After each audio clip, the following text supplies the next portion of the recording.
Hello दोस्तों। आप सभी लोगों का इस प्लेटफॉर्म पर स्वागत अभिनंदन है। मैं आप सभी को यूपी ट्रिपल एस सी पेट से संबंधित जो घटना चक्र की इस बुक को कंप्लीट करा रहे हैं। तो जैसा कि आप सबसे मैंने वादा किया था कि जीएस प्लस हिंदी, तो हिंदी की क्लासें देने के लिए, तो ये हिंदी की लास्ट क्लास होगी। क्या होगी? हिंदी की लास्ट क्लास होगी। इसमें आपके आप पठित हिंदी गद्यांश का विवेचन एवं विश्लेषण है, जो 10 नंबर के आते हैं। 10 नंबर के आते हैं, पूछे जाते हैं। ठीक है। हिंदी लगभग 15 नंबर की आती है। तो व्याकरण 5 नंबर वाले सारे आपके पीवाईक्यू दे दिए गए हैं। अगर अभी तक जाकर वीडियो को नहीं देखें तो जाकर के सबसे पहले उन 3 वीडियो को, क्योंकि वो 3 वीडियो में मैंने किया है, तो 3 वीडियो को जाकर सबसे पहले देखेंगे। आपको वहां से जबरदस्त लाभ मिलेगा, क्योंकि पीवाईक्यू अगर आपने नहीं किया तो फिर क्या किया। ठीक है। और यह है अपठित हिंदी गद्यांश का विवेचन एवं विश्लेषण। मतलब आपका एक गद्यांश आता है, उससे संबंधित 5 क्वेश्चन आते हैं। तो 2 गद्यांश आते हैं और उससे संबंधित 10 क्वेश्चन आते हैं। तो आपको बहुत ही धैर्यता के साथ पहले उस गद्यांश को पढ़ना होता है, फिर उसके अकॉर्डिंग ही उसके क्वेश्चन दिए होते हैं और उसी गद्यांश से खोजना होता है। ठीक है। तो आइए आज की इस क्लास में गद्यांश कंप्लीट करा देंगे, जितने आपके इस घटना चक्र की बुक में यूपी ट्रिपल एस सी पेट 2023 तक पूछे गए हैं और यूपी ट्रिपल एस सी के द्वारा कंडक्ट कराए गए सभी एग्जामों में जो पूछे गए, उन सब की चर्चा इसी एक क्लास में कर देंगे। और अगर आप जो भी लोग आए तो वीडियो को पूरा देखा करें। सबसे पहले वीडियो को आप लोग पूरा देखा करें। चैनल को अगर अभी तक आप लोगों ने सब्सक्राइब नहीं किया तो चैनल को आप सभी लोग सब्सक्राइब भी कर लें, और साथ में आप टेलीग्राम चैनल को भी ज्वाइन कर लें, क्योंकि ये पीडीएफ वगैरह वहीं पर आपको प्रोवाइड करा दी जा रही हैं। साथ में वहाँ करंट अफेयर की भी चीजें आपको दी जा रही हैं, लगातार हर रोज दी जा रही हैं। क्या इंपॉर्टेंट है वो सारी चीजें दी जा रही हैं। इस गद्यांश के बाद या हिंदी के इस पोर्शन के बाद घटना चक्र का जो आपका प्रैक्टिस सेट 5 निकला है, प्रैक्टिस सेट, तो प्रैक्टिस सेट करा दिए जाएंगे। और साथ में एक क्लास एक एक करके 2-3 क्लासें करंट अफेयर की बनाएंगे, तो साथ में वो भी मिलती रहेंगी बीच बीच में। ठीक है। तो आपको आने वाले जो दिन, जितने भी दिन अभी बचे हैं, उनमें ये सारी चीजें हम कंप्लीट करा देंगे। ठीक है। तो थोड़ा धैर्य बनाए रखिएगा, हर एक चीज जितना वादा किया उतना मिलेगा। इन सब के बाद जैसे ये खत्म होता है या समाप्त होता है, वैसे ही आपको यूपीएसआई का कोर्स शुरू कर दिया जाएगा। यूपीएसआई का आपका जीएस वाला प्रैक्टिस सेट, जैसे कि आप सबकी डिमांड और मांग के अनुसार ही चल रहे हैं, तो आप सभी लोग डिमांड भी कर रहे हैं कि मैम यूपीएसआई का भी प्रैक्टिस सेट करा दीजिएगा, है ना। जितना भी प्रैक्टिस सेट और पीवाईक्यू हुआ है, तो आप जैसे इसमें एक एक लेक्चर बनाएंगे, तो मैं पूरा प्रयास करूंगी, क्योंकि आपके यूपीएसआई और यूपीपी के एग्जाम ज्यादा हुए हैं, तो उनके एक लेक्चर में हो सकता है मैं भी ना बन पाए, लेकिन क्योंकि 3 घंटे 4 घंटे मैक्सिमम एक व्यक्ति लगातार बोल सकता है, इससे ज्यादा क्षमता नहीं होती बोलने के ना। और बाकी मुझे अभी उस तरह एडिटिंग करने वगैरह नहीं आती कि मैं एक वीडियो को 2 वीडियो 3 वीडियो को मर्ज करके दे दूं आपको ना। अगर सीख जाएंगे तो वैसा भी कर लेंगे कि वीडियो रिकॉर्ड कर लें और फिर उनको मर्ज करके आपको दे दिया जाए, लेकिन अभी ऐसा हम कुछ कर नहीं पाते जो हकीकत है। ठीक है। आइए तो आज की इस क्लास में जो गद्यांश है ना, गद्यांश को पढ़कर पूछे गए प्रश्नों के उत्तर देना है। देखो बहुत ध्यान से पहले गद्यांश पढ़ना होता है। और यूपी ट्रिपल एस सी पेट जो अगर आपने अच्छे नंबरों से पास कर लिया, तो आपको जितना अच्छे नंबर उतने अच्छे मौके या उतने अधिक मौके आपको मिलने वाले, ये बात याद रखना। क्योंकि लोअर एग्जाम आने वाला है, लेखपाल की वैकेंसी आने वाली है, लोअर का फॉर्म ही आने वाला, वैकेंसी आने वाली, आपका लेखपाल आने वाला है, वीडियो बीपीओ आने वाला है। तो उन सब में पेट के वगैरह बगैर नहीं बैठ सकते आप, तो पेट अच्छे से करके रखिएगा। आइए आज का पहला गद्यांश पढ़ते हैं और देखते हैं कि ये क्या कह रहे हैं। ध्यान से पढ़ना। ठीक है। ध्यान से, बहुत इत्मीनान से, कहीं की जल्दबाजी अब फिलहाल अभी नहीं होनी चाहिए। एग्जाम हॉल पर आप जल्दबाजी करिएगा, लेकिन जब यहाँ ध्यान से पढ़ पाओगे तो वहां उन शब्दों को पकड़ पाओगे। चलिएगा, तो पहला गद्यांश है, हम पढ़ना स्टार्ट करते हैं। सिर्फ आप ध्यान से सुनने का प्रयास करना। मेरे एक मित्र हैं, बड़े विद्वान, स्पष्टवादी और नीतिमान है। तो कैसे हैं? स्पष्टवादी हैं और नीतिमान है, इन शब्दों को, और बड़े विद्वान हैं। ठीक है, हाईलाइट करते चले। कहा गया वह इस राज्य के बहुत प्रतिष्ठित नागरिक हैं, उनसे मिलने से सदा नई स्फूर्ति मिलती है। यद्यपि वह अवस्था में मुझसे छोटे हैं, कैसे मुझसे छोटे हैं, तथापि मुझे सदा सम्मान देते हैं।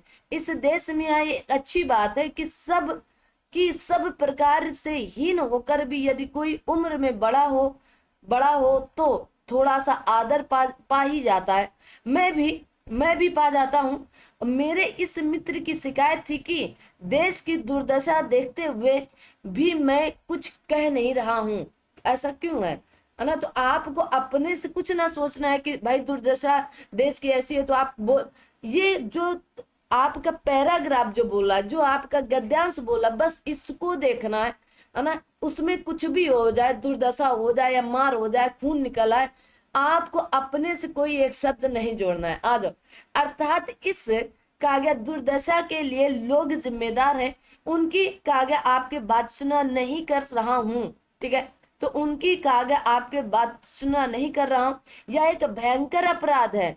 कौरवों की सभा में भीष्म ने द्रौपदी का भयंकर अपमान देखकर भी जिस प्रकार मौन धारण किया था, वैसे ही कुछ मैं और मेरे जैसे कुछ अन्य साहित्यकार चुप्पी साधे हैं, है ना। भविष्य इसे उसी तरह क्षमता नहीं करेगा जिस प्रकार भीष्म पितामह को कहा गया भविष्य से उसी तरह क्षमा नहीं करेगा जिस प्रकार भीष्म पितामह को क्षमा नहीं किया गया।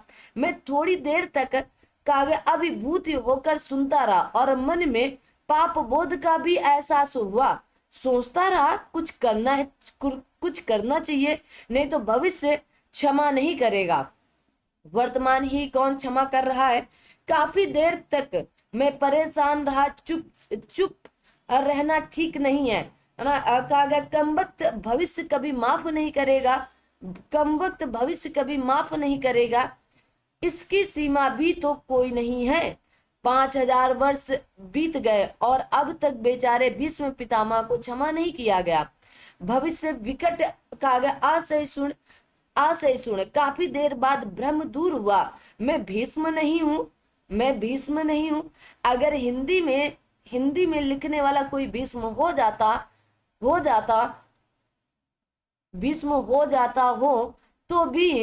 तो भी मुझे कौन पूछता।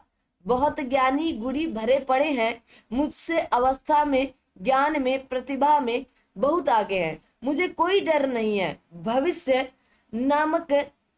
नामक कहा गया महादुर्दंत अज्ञात मुझे किसी गिनती में लेने वाला नहीं है। डरना हो तो वे ही लोग डरे जिनकी गिनती हो सकती है। तुम क्यों घबरा रहे हो? कहा गया साराम, तुम तो ना 3 में ना 13 में बड़ी राहत मिली इस कहा गया आपके यथार्थ बोध से। ठीक है, आ दो। ना 3 में ना 13 में मुहावरे का कौन सा अर्थ ठीक लगता है।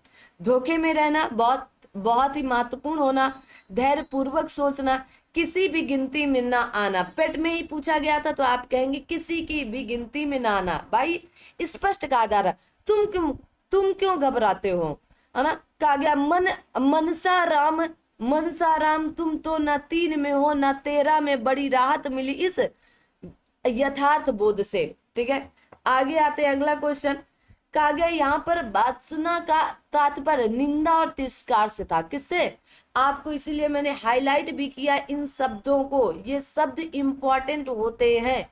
ठीक है, तो मैंने हाईलाइट भी किया जहां वो शब्द आया था, तो आप यहाँ पर खोजते चले। कहाँ चला गया? ये देखो, कहा गया है यहां से पढ़ना। अब यहां से खत्म। इस दुर्दशा के लिए जो लोग जिम्मेदार, उनकी बात सुना नहीं कर रहा हूं, उनकी निंदा नहीं कर रहा हूं। क्या निंदा और तिरस्कार होता है? क्या निंदा और तिरस्कार होता है? आ दो भाई। अगला देखो, अगला क्या कह रहा है। लेखक की परेशानी का कारण क्या था? तो लेखक और उनके जैसे साहित्यकारों को भविष्य कभी क्षमा नहीं करेगा, जैसे भीष्म को आज तक क्षमा नहीं किया गया। बस यही परेशानी रही, भीष्म पितामह को आज तक क्षमा नहीं किया गया। भीष्म पितामह को क्षमा क्यों नहीं किया गया? ऐसा क्या कारण था? कौरवों की सभा में भीष्म ने द्रौपदी का भयंकर अपमान देखकर भी मौन धारण किया था।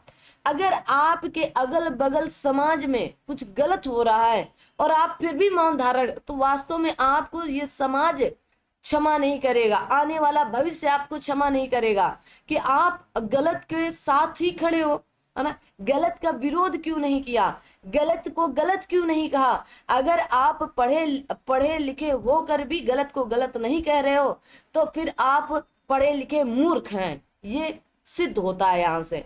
तो अगर आपके समझ या आपके साथ या आपके आसपास कुछ भी गलत होता है तो इस पैराग्राफ से आप सीख लें कि कम से कम उसके लिए आप बोलें, लड़ें और उसे होने से रोकें। आगे आते हैं। कहा गया लेखक की किस यथार्थ बोध से राहत मिली, तो लेखक भीष्म नहीं थे और उनसे अवस्था में, ज्ञान में, प्रतिभा में बहुत आगे, बहुत से ज्ञानी गुणी लोग भरे पड़े। उन्हें भविष्य नामक महादुर्दंत जंतु से डरना चाहिए। हम क्यों डरे भाई, है ना, हम क्यों डरे। आगे आते हैं। अब देखना है, तो अब लेखक की बात खत्म हुई। अब आता है अगला क्वेश्चन जो आपके 6 से 7। तो अगला पैराग्राफ है, देखिए, राष्ट्र केवल जमीन का टुकड़ा ही नहीं बल्कि हमारी सांस्कृतिक विरासत होती है जो अपने पूर्वजों से परंपरा के रूप में प्राप्त होती है, जिसमें हम बड़े होते हैं, शिक्षा पाते हैं, सांस लेते हैं, हमारा अपना राष्ट्र कहलाता है। जो आजकल के माँ बाप भी बहुत से ताने मारते हैं कि मैंने आपको पैदा किया, वो उनकी सांसें दी हुई नहीं है ना, हमें खुद राष्ट्र सांसें दे रहा, हमें ईश्वर सांसें दे रहा है ना। नहीं तो फिर हर एक माता पिता अपने बच्चे को मरने से रोक क्यों नहीं लेते, अगर वो सांसें दी है ना। वो एक जरिया है, वो एक रास्ता है। क्या रास्ता है? तो आपको भी रास्ता बनाना पड़ेगा पढ़ने से, तभी आप जॉब पाएंगे, नौकरी पाओगे। तो आप एक रास्ता बनाए। अब हमारा अपना राष्ट्र कहलाता है और उसकी कहा गया पराधीनता व्यक्ति की कहा गया परतंत्रता की पहली सीढ़ी होती है। ऐसे ही स्वतंत्र राष्ट्र की सीमाओं में जन्म लेने वाले व्यक्ति का धर्म, जाति, भाषा या संप्रदाय कुछ भी हो, आपस में स्नेह होना स्वाभाविक है। राष्ट्र के लिए जीना और काम करना उसकी स्वतंत्रता तथा विकास के लिए काम करने की भावना राष्ट्रीयता कहलाती है। जब व्यक्ति किसी दूसरे व्यक्ति से धर्म, जाति, कुल आदि के आधार पर व्यवहार करता है तो उसकी दृष्टि संकुचित हो जाती, छोटी हो जाती है ना। कि आप धर्म पूछ करके, आप जाति पूछ करके, आप किस कुल के हो, है ना, आप बड़े कुल के हो, छोटे कुल के हो कि हीन कुल के हो। तो अगर आप इस तरह, तो आपकी सोच जो है ना, उसकी दृष्टि जो है ना संकुचित, मतलब सिकुड़ जाती है। ठीक है, आप फैलाव करें, ठीक है, हो जाती है। कहा गया राष्ट्रीयता की अनिवार्य शर्त देश को प्राथमिकता, भले ही हमें स्वयं को मिटाना पड़े, है ना, लेकिन देश को प्राथमिकता, देश के लिए मर मिट जाने वाला महात्मा गांधी, है ना, बाल गंगाधर तिलक, सुभाष चंद्र बोस आदि के कार्यों से पता चलता है कि राष्ट्रीयता की भावना के कारण उन्हें अनगिनत कष्ट उठाने पड़े, किंतु वे अपने निश्चय में अटल रहे।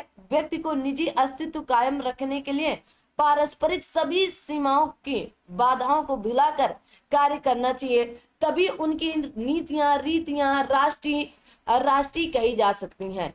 जब हम भारत में फूट पड़ी तब विदेशियों ने शासन किया, चाहे जातिवाद, भेदभाव हो या आपके भाषागत तीसरा व्यक्ति उससे लाभ उठाने का अवश्य यत्न करेगा। आज देश में अनेक प्रकार के आंदोलन चल रहे हैं, कहीं भाषा को लेकर संघर्ष हो रहा है तो कहीं धर्म या क्षेत्र के नाम पर लोगों को निकाला जा रहा है, जिसका परिणाम हमारे सामने है। आदमी अपने अहम में सिमटता जा रहा है, फलस्वरूप राष्ट्रीय बोध का अभाव परिलक्षित हो रहा है। यदि हमारे राजनेता अपने स्वार्थ के लिए संस्कृति के इस मूल संदेश को भूलकर देश की जनता को गलत दिशा देंगे, तब देश के अंदर अस्थिरता, फूट, अंतर विरोध, गृह युद्ध जैसे हालात जैसे हालात जन्म लेंगे और उनका फायदा अन्य बाहरी देशों को होगा। कहा गया अतएव एक जागरूक नागरिक के रूप में हमें इस बात को गहराई से समझते हुए तुच्छ मतभेदों को त्याग कर अपने मत का सदुपयोग करना चाहिए। जिससे चुने गए हमारे प्रतिनिधि राष्ट्र के लिए निर्माणात्मक दिशा दे सकें। जाति भाषा धर्म के से ऊपर उठकर और नेताओं के भाषणों से प्रभावित हुए बिना हमें विवेकपूर्व देश के उत्थान में अपना सहयोग देना चाहिए। अब ये जो पैराग्राफ है, देखो लंबा पैराग्राफ है, अच्छे से पढ़ो और जो चीजें हाईलाइट करने वाली वो हाईलाइट करिएगा। आगे आते हैं, प्रश्न क्या कहता है। कहा गया राष्ट्र सांस्कृतिक और विरासत क्रमशः कौन सी व्याकरणिक इकाई है? तो आप कहेंगे संज्ञा विशेषण और संज्ञा। संज्ञा विशेषण और संज्ञा है। आइए सेशन को लाइक शेयर कर देंगे। आगे देखते हैं। राष्ट्र संज्ञा शब्द सांस्कृतिक विशेषण और विरासत संज्ञा शब्द। अंतर विरोध शब्द में किस प्रकार की संधि है? तो संधि ऑलरेडी हमने आपको पढ़ा दिया है, तो आप कहेंगे विसर्ग संधि है। क्या है? अंतःधन विरोध है ना, अंतर विरोध या विसर्ग संधि। इस नियम के अनुसार यदि विसर्ग के पहले आ छोटा और बड़ा को छोड़कर कोई दूसरा स्वर आए तो विसर्ग के बाद कोई स्वर हो या किसी वर्ग का तृतीय चतुर्थ या पंचम वर्ण हो या रा ला वा हा हो तो विसर्ग के स्थान पर रा हो जाता है। क्या हो जाता है? रा हो जाता है। व्यक्ति की दृष्टि कब संकुचित हो जाती है? जब आप क्या कहेंगे, जब व्यक्ति धर्म जाति कुल आदि के प्रमुख मानने लगता है ना, कि भैया तुम कौन से व्यक्ति हो, किस धर्म के हो, हिंदू हो कि नहीं, मुस्लिम हो कि नहीं, ईसाई या बौद्ध जैन सिख हो कि नहीं, है ना, या आप जाति पूछ लो कि आप पंडित में कौन पंडित हो भाई, है ना, चौधरी हो, नहीं चौधरी नहीं, मिश्रा हो, पांडे हो, द्विवेदी हो, या कुल में कौन से कुल के आते हो भाई, तो आपकी सोच क्या हो जाती है, दृष्टि आपकी संकुचित हो जाती है। कहा गया एक जागरूक नागरिक के रूप में हमारा क्या कर्तव्य है? तो धर्म जाति भाषा आदि के तुच्छ मतभेद को बुलाकर एक कहा गया सुयोग्य और कर्मठ व्यक्ति को मत दें, है ना। देखो बहुत से लोग अपने घरों को भी नहीं उठा पाते हैं ना। उठाने का अर्थ यहाँ पर कि वो अपने घर पर ही सिमट कर रह जाते हैं कि उनकी सोच है, इनकी सोच है। तो आप उस सोच को बदले, है ना, तभी देश बदलेगा। आगे देखो, अब आता है देश में चलने वाले अनेक प्रकार के आंदोलनों का क्या परिणाम होता है? तो आप कहेंगे आपसी घृणा और द्वेष पैदा कर देने से राजनीतिक दलों को अपने वोट बैंक बढ़ाने में मदद मिलेगी। ठीक है, अगला गद्यांश आता है और बहुत ही अच्छा गद्यांश है, शायद आपको इससे कुछ सीखने को मिले। हमारे बाल्यकाल के संस्कार ही जीवन का ध्येय निर्धारित करते हैं। तो बाल्यकाल में कुछ ऐसे आपको संस्कार अपने बच्चों को देना हो कि अगर आप उनके अगल बगल ना रहें तब भी वो अपने संस्कारों का पूर्ण मतलब उपयोग करें, दुरुपयोग ना करें, है कि माँ बाप नहीं है, माँ बाप दूर रह रहे हैं तो हम चाहे जो करें ना, माँ बाप साथ रह रहे हैं तो हम चाहे जो करें। तो ये बचपन में संस्कार दिए जाते हैं। इसीलिए कहा जाता है कि बचपन पर, जो बचपन होता है ना, या बाल्यकाल जो होता है, उसमें बच्चों को बहुत ही रूढ़ता से रखना चाहिए, थोड़ा सा मतलब डांट कर। अगर उनके भविष्य को सही रखना है तो थोड़ा गुस्सा दिखाना भी लाजमी है ना। मतलब हर कोई अपने माँ बाप जो होते हैं, है ना, जो माँ बाप होते हैं वो यही चाहते हैं कि हमारा बच्चा किसी, लेकिन कुछ माँ बाप ऐसे भी होते हैं कि वो लाड प्यार दुलार तो बहुत देते थे, लेकिन गलत पर गलत बोल ही नहीं पाते हैं। उनको लगता है गलत है तो क्या हुआ, मेरा ही बेटा है ना, गलत करेगा तो मेरा ही करेगा, तुम्हारा तो नहीं कर रहा ना, उसका साथ भी देंगे, चलो ठीक है हो गया। अरे गलत हुआ क्यों, किया क्यों, कैसे हुआ, उसके बाद फिर पुचकार लो। पहले आप पूरे समाज में या जहां पर भी है उसको ऐसे डांट फटकार दो ना बाल्यकाल, फिर आप एक उम्र के बाद आप कितनों डांट फटकार लो, वो फिर आपको ही गलत साबित कर दिया जाएगा। ये हर एक मतलब हर एक बालक और बालिका का। आज के युवा क्या करते हैं पता है आपको? आज के युवा अगर आप डांट दो तो फांसी लगा लेते हैं, अगर आप डांट दो तो धमकी दे देते हैं, ज्यादा मत डांटना, और अगर आज के बाद तुम कुछ कहे या कही या कुछ भी हुआ तो हम तुरंत फांसी लगा के मर जाए। माँ बाप बेचारे चुप हो जाते हैं, क्योंकि एक तो है अगर वो कुछ कर लेगा तो भी कल्याण नहीं होगा, है ना, जीवन का, तो फिर कल्याण होगा कैसे? तो काश तो बाल्यावस्था में आप क्या करें, या बाल्यावस्था या बाल्यकाल में उसको इतना कंट्रोल रखो कि अगर आप आस पास इर्द गिर्द ना हो तब भी वो कुछ ऐसा ना कर सके कि ये लगे कि नहीं मेरे माँ बाप ने तो ऐसे संस्कार दिए ही नहीं है। ठीक है, ये बात बहुत, इस लाइन पर इतने सार्थक शब्द छुपे हुए हैं ना कि हमारे बाल्यकाल के संस्कार ही जीवन का ध्येय निर्धारित करते हैं। अगर आप बाल्यकाल में, हम लोगों को तो इतनी मार पड़ी ना कि आज अगर कोई गलत काम तो ऐसा लगता है कि क्या गलत काम करेंगे, है ना, कि अब इस उम्र में क्या गलत काम होते हैं कि लोग बाग क्या बना सकते हैं भाई, या तो पढ़ाई लिखाई करेंगे, पढ़ाई लिखाई के साथ आजकल का जो एकदम ध्येय है कि अगर आप पढ़ लिख रहे हो, बाहर हो ना, घर से बाहर, तो गर्लफ्रेंड बॉयफ्रेंड जो ध्येय है सोच के देखना। तो अगर आप, हम लोगों की सोच की अरे ये सब क्या है ना, ये सब क्या है, और ये कटु सत्य आपके जीवन में होना चाहिए कि नहीं है माँ बाप तो भी आपको वैसे ही रहना जैसे उनके साथ रहते हो ना। फोन पड़ा है तो पड़ा रहने दो, है ना, फोन में फोन आ रहा है किसी का तो आने दो, क्योंकि आप माँ बाप के साथ हो, अब किसका फोन आएगा, तो आ रहा है तो आने दो। एक दो ठो दोस्त मित्र जीवन में सिर्फ ऐसे एक दो, अगर आपके हजारों दोस्त हैं या दो चार दोस्त हैं तो आप फिर वो दोस्ती नहीं है, दोस्त एक ही हो सकता है, और एक मुखी दोस्त बनाए, है ना, एक मुखी, ये नहीं कि आज तुम्हारे साथ इस तरह कल वो किसी और से बुराई। तो ये आपके संस्कार बताते हैं भाई, है ना, संस्कार पर निबंध तक लिखने को आता है।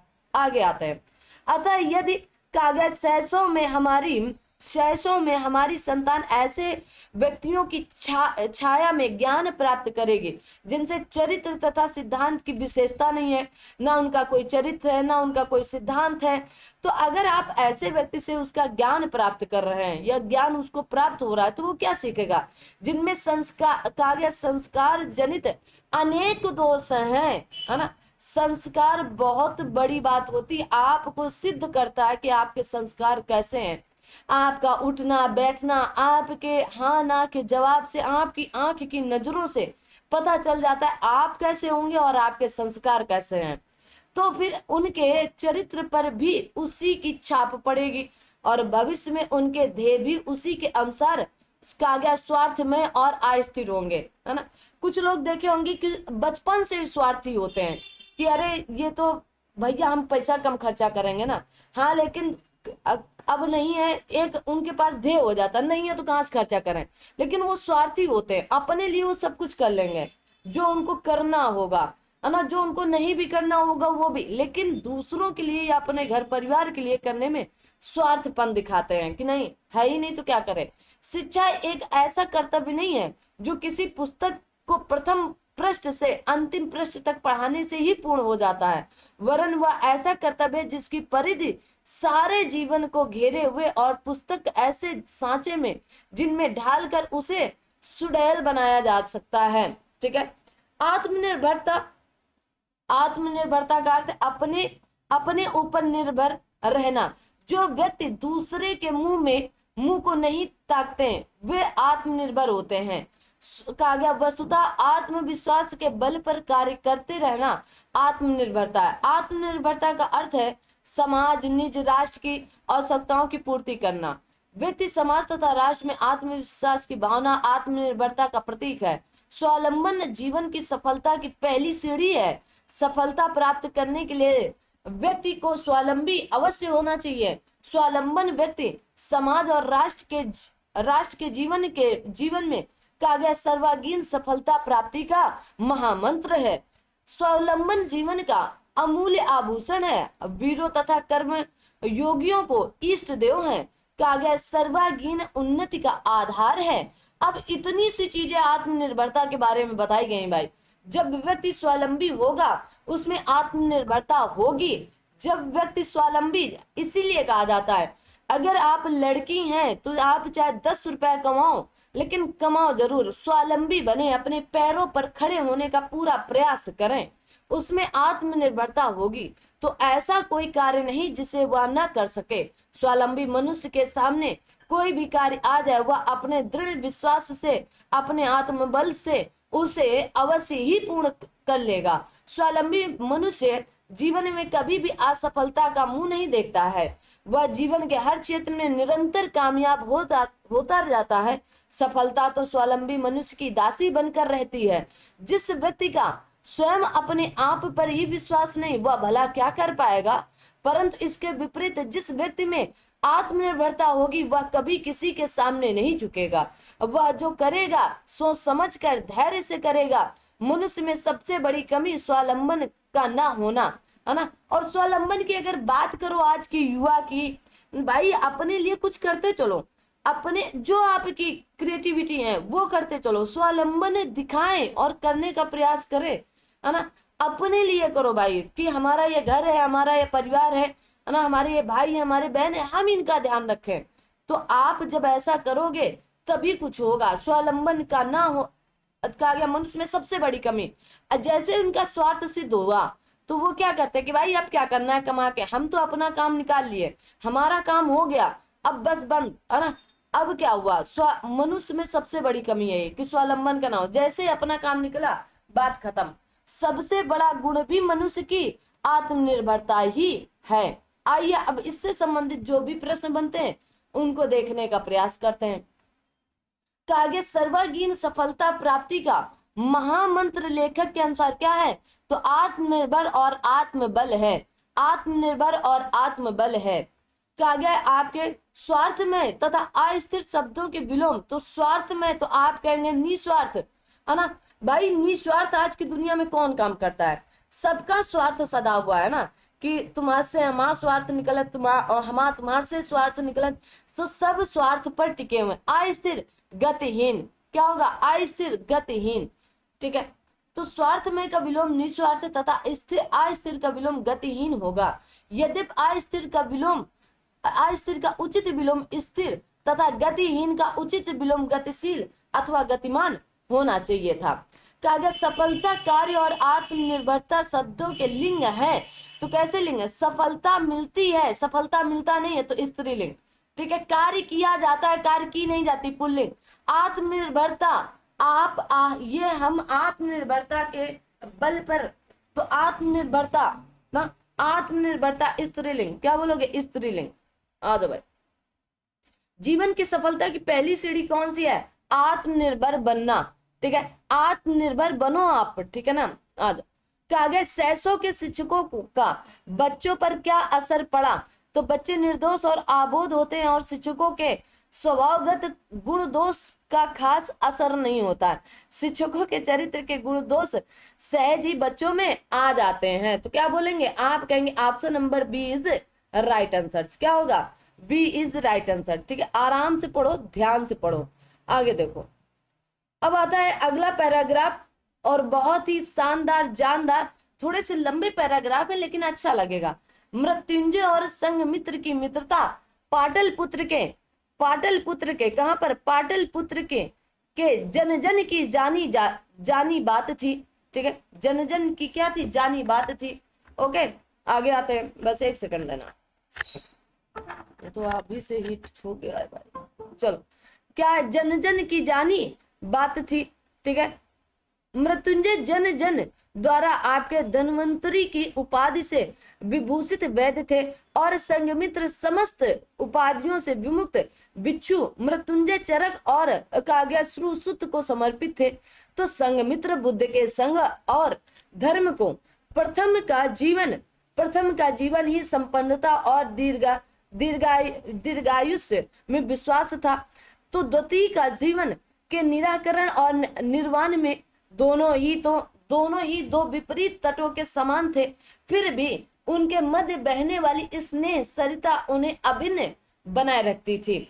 यह आश्चर्य है, जीवन के उपासक वैद्यराज को उस निर्वाण के लोभी के बिना चैन ही नहीं था। पर यह परम आश्चर्य था कि समस्त रोगों को मलों की तरह त्यागने में विश्वास रखने वाला बिच्छू भी वैद्यराज के मुंह में फंस अपने निर्वाण को कठिनतर बना रहा था। वैद्यराज अपनी वार्ता में संघमित्र से कहते निर्वाण या मोक्ष का अर्थ तो आत्मा का मृत्यु पर विजय। संघमित्र हंसकर कहते देह द्वारा मृत्यु पर विजय मोक्ष नहीं, देह तो अपने आप में व्याधि है। तुम देह की व्याधियों को दूर करके कष्टों से छुटकारा नहीं दिलाते, बल्कि कष्टों के लिए अधिक सुयोग जुटाते हो। देह व्याधि से मुक्त तो भगवान ही की शरण में है। वैदराज ने कहा, मैं तो देह को भगवान के समीप जीते ही बन जाते हैं, जीते ही बने रहने का माध्यम बनाता हूँ। या पर कहा गया, दृष्टियों का यह विरोध उनकी मृतता के मार्ग में कभी बाधक नहीं हुआ। दोनों अपने कोमल हास्य और मोहक स्वर में अपने अपने विचारों को प्रस्तुत करते रहे।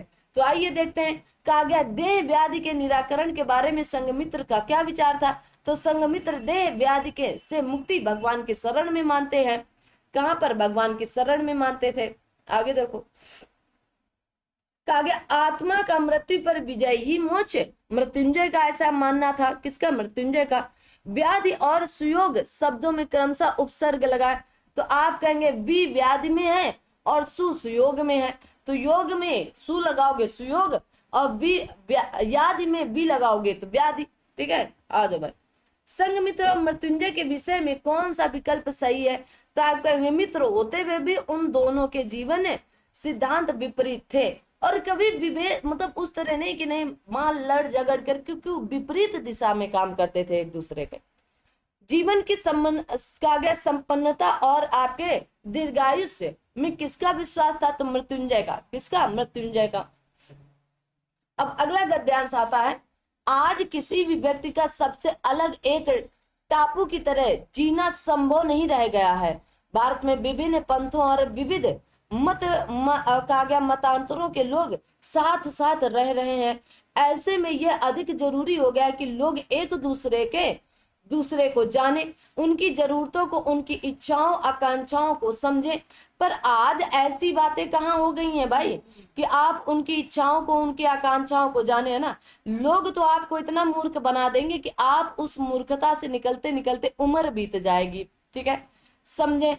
उन्हें कहा गया तरजीह दे, है ना, मतलब उन्हें जितना हो सके तहजीब दे, या इसी को तरजीह कह दिया जाता है, तरजीह दे। और उनके धार्मिक विश्वासों, पद्धतियों, अनुष्ठानों को सम्मान दे। भारत जैसे देश में यह और भी अधिक जरूरी है, क्योंकि यह देश किसी भी एक धर्म, मत या विचारधारा का नहीं। स्वामी विवेकानंद इस बात को समझते थे और अपने आचार विचार में अपने समय से बहुत आगे थे।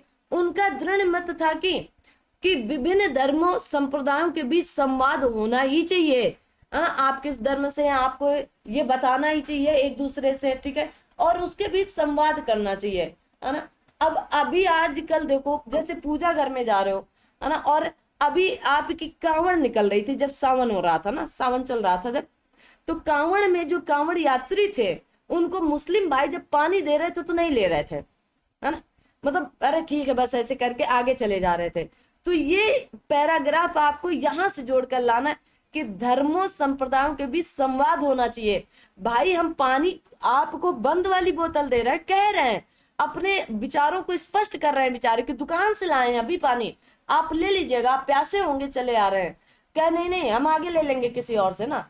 तो संवाद होना चाहिए।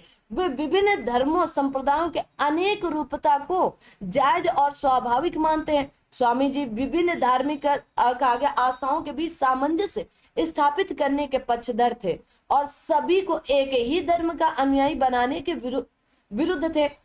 वे कहा करते थे, यदि सभी मानव एक ही धर्म को मानने लगे, एक ही पूजा पद्धति को अपना लें और एक ही नैतिकता का अनुपालन करने लगे, तो यह सबसे दुर्भाग्यपूर्ण बात होगी, क्योंकि यह सब हमारे धार्मिक और आध्यात्मिक विकास के लिए प्राणघातक होगा और हमारे सांस्कृतिक जड़ों से काट देगा।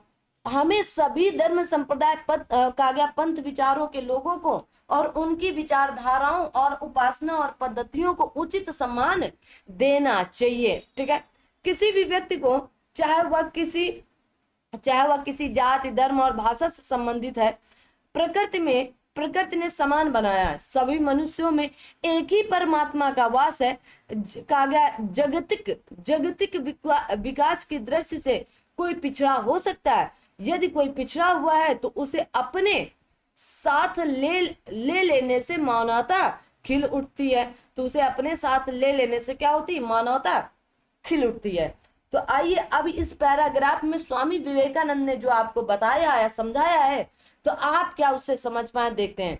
कहा गया आध्यात्मिक शब्द में क्रमशः उपसर्ग मूल शब्द प्रत्यय है। तो मूल शब्द प्रत्यय क्या है? तो आप कहेंगे अधिधन आत्मधन एक आध्यात्मिक क्या होगा? तो उपसर्ग क्या होगा? तो आप कहेंगे अधि। मूल क्या होगा? तो आत्म। और प्रत्यय क्या लिखा है? तो एक। तो आप देखेंगे आत्म, अगर आत्म बल भी बन सकता है तो बल यहाँ पर उपसर्ग, लेकिन आत्मिक या आध्यात्मिक लिखा गया है तो इसमें क्या? तो उपसर्ग इसमें अधि लगा है। मूल शब्द आत्म था और इसमें प्रत्यय इक लगा है। आगे आते हैं, यहां देख सकते हैं। कहा गया स्वामी विवेकानंद इस बात को समझाते थे और अपने आचार विचार में अपने समय से बहुत आगे थे। वाक्य का प्रयोग तो कहेंगे संयुक्त वाक्य। कैसा वाक्य? संयुक्त वाक्य। आगे वाले पैराग्राफ और जानदार शानदार होने वाले हैं। आगे गद्यांश के अनुसार धर्म संप्रदायों के विषय में विवेकानंद का विचार था कि सभी धर्म समान है और धर्म संप्रदायों की अनेक रूपता जायज और स्वाभाविक है। ठीक है, आ दो भाई। कहा गया हमारे धार्मिक और आध्यात्मिक विकास के लिए क्या प्राणघातक है? तो आपके भारत जैसे देश में किसी एक धर्म का पालन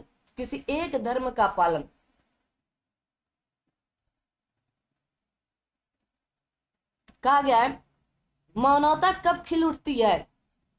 जब पिछड़ों को सहारा दिया जाता है। ठीक है, कहा गया इस गद्यांश में बताया गया है यदि कोई पिछड़ा हुआ है तो उसे अपने साथ ले लेने से मानवता खिल उठती है। इस प्रकार जब पिछड़ों को सहारा दिया जाता है तो मानवता खिल उठती है। अब अगला गद्यांश है। कहा गया इस रत्न गर्भा वसुंधरा के अंतर स्थल में हीरे मणि माणिक्य और संपदा का अभाव नहीं है। धरती का विस्तीर्ण अतल गर्भ अनंत धनराशि से भरा पड़ा है।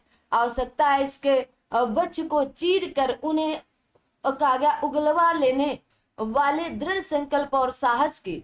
धरती के अंदर विद्यमान धनराशि के कारण ही धरती वसुंधरा कहलाती है। इस धरा पर रहने वाले कुछ लोग ऐसा मानते हैं यदि भाग्य में नहीं है तो हथेली पर आई वस्तु भी नष्ट हो जाती है।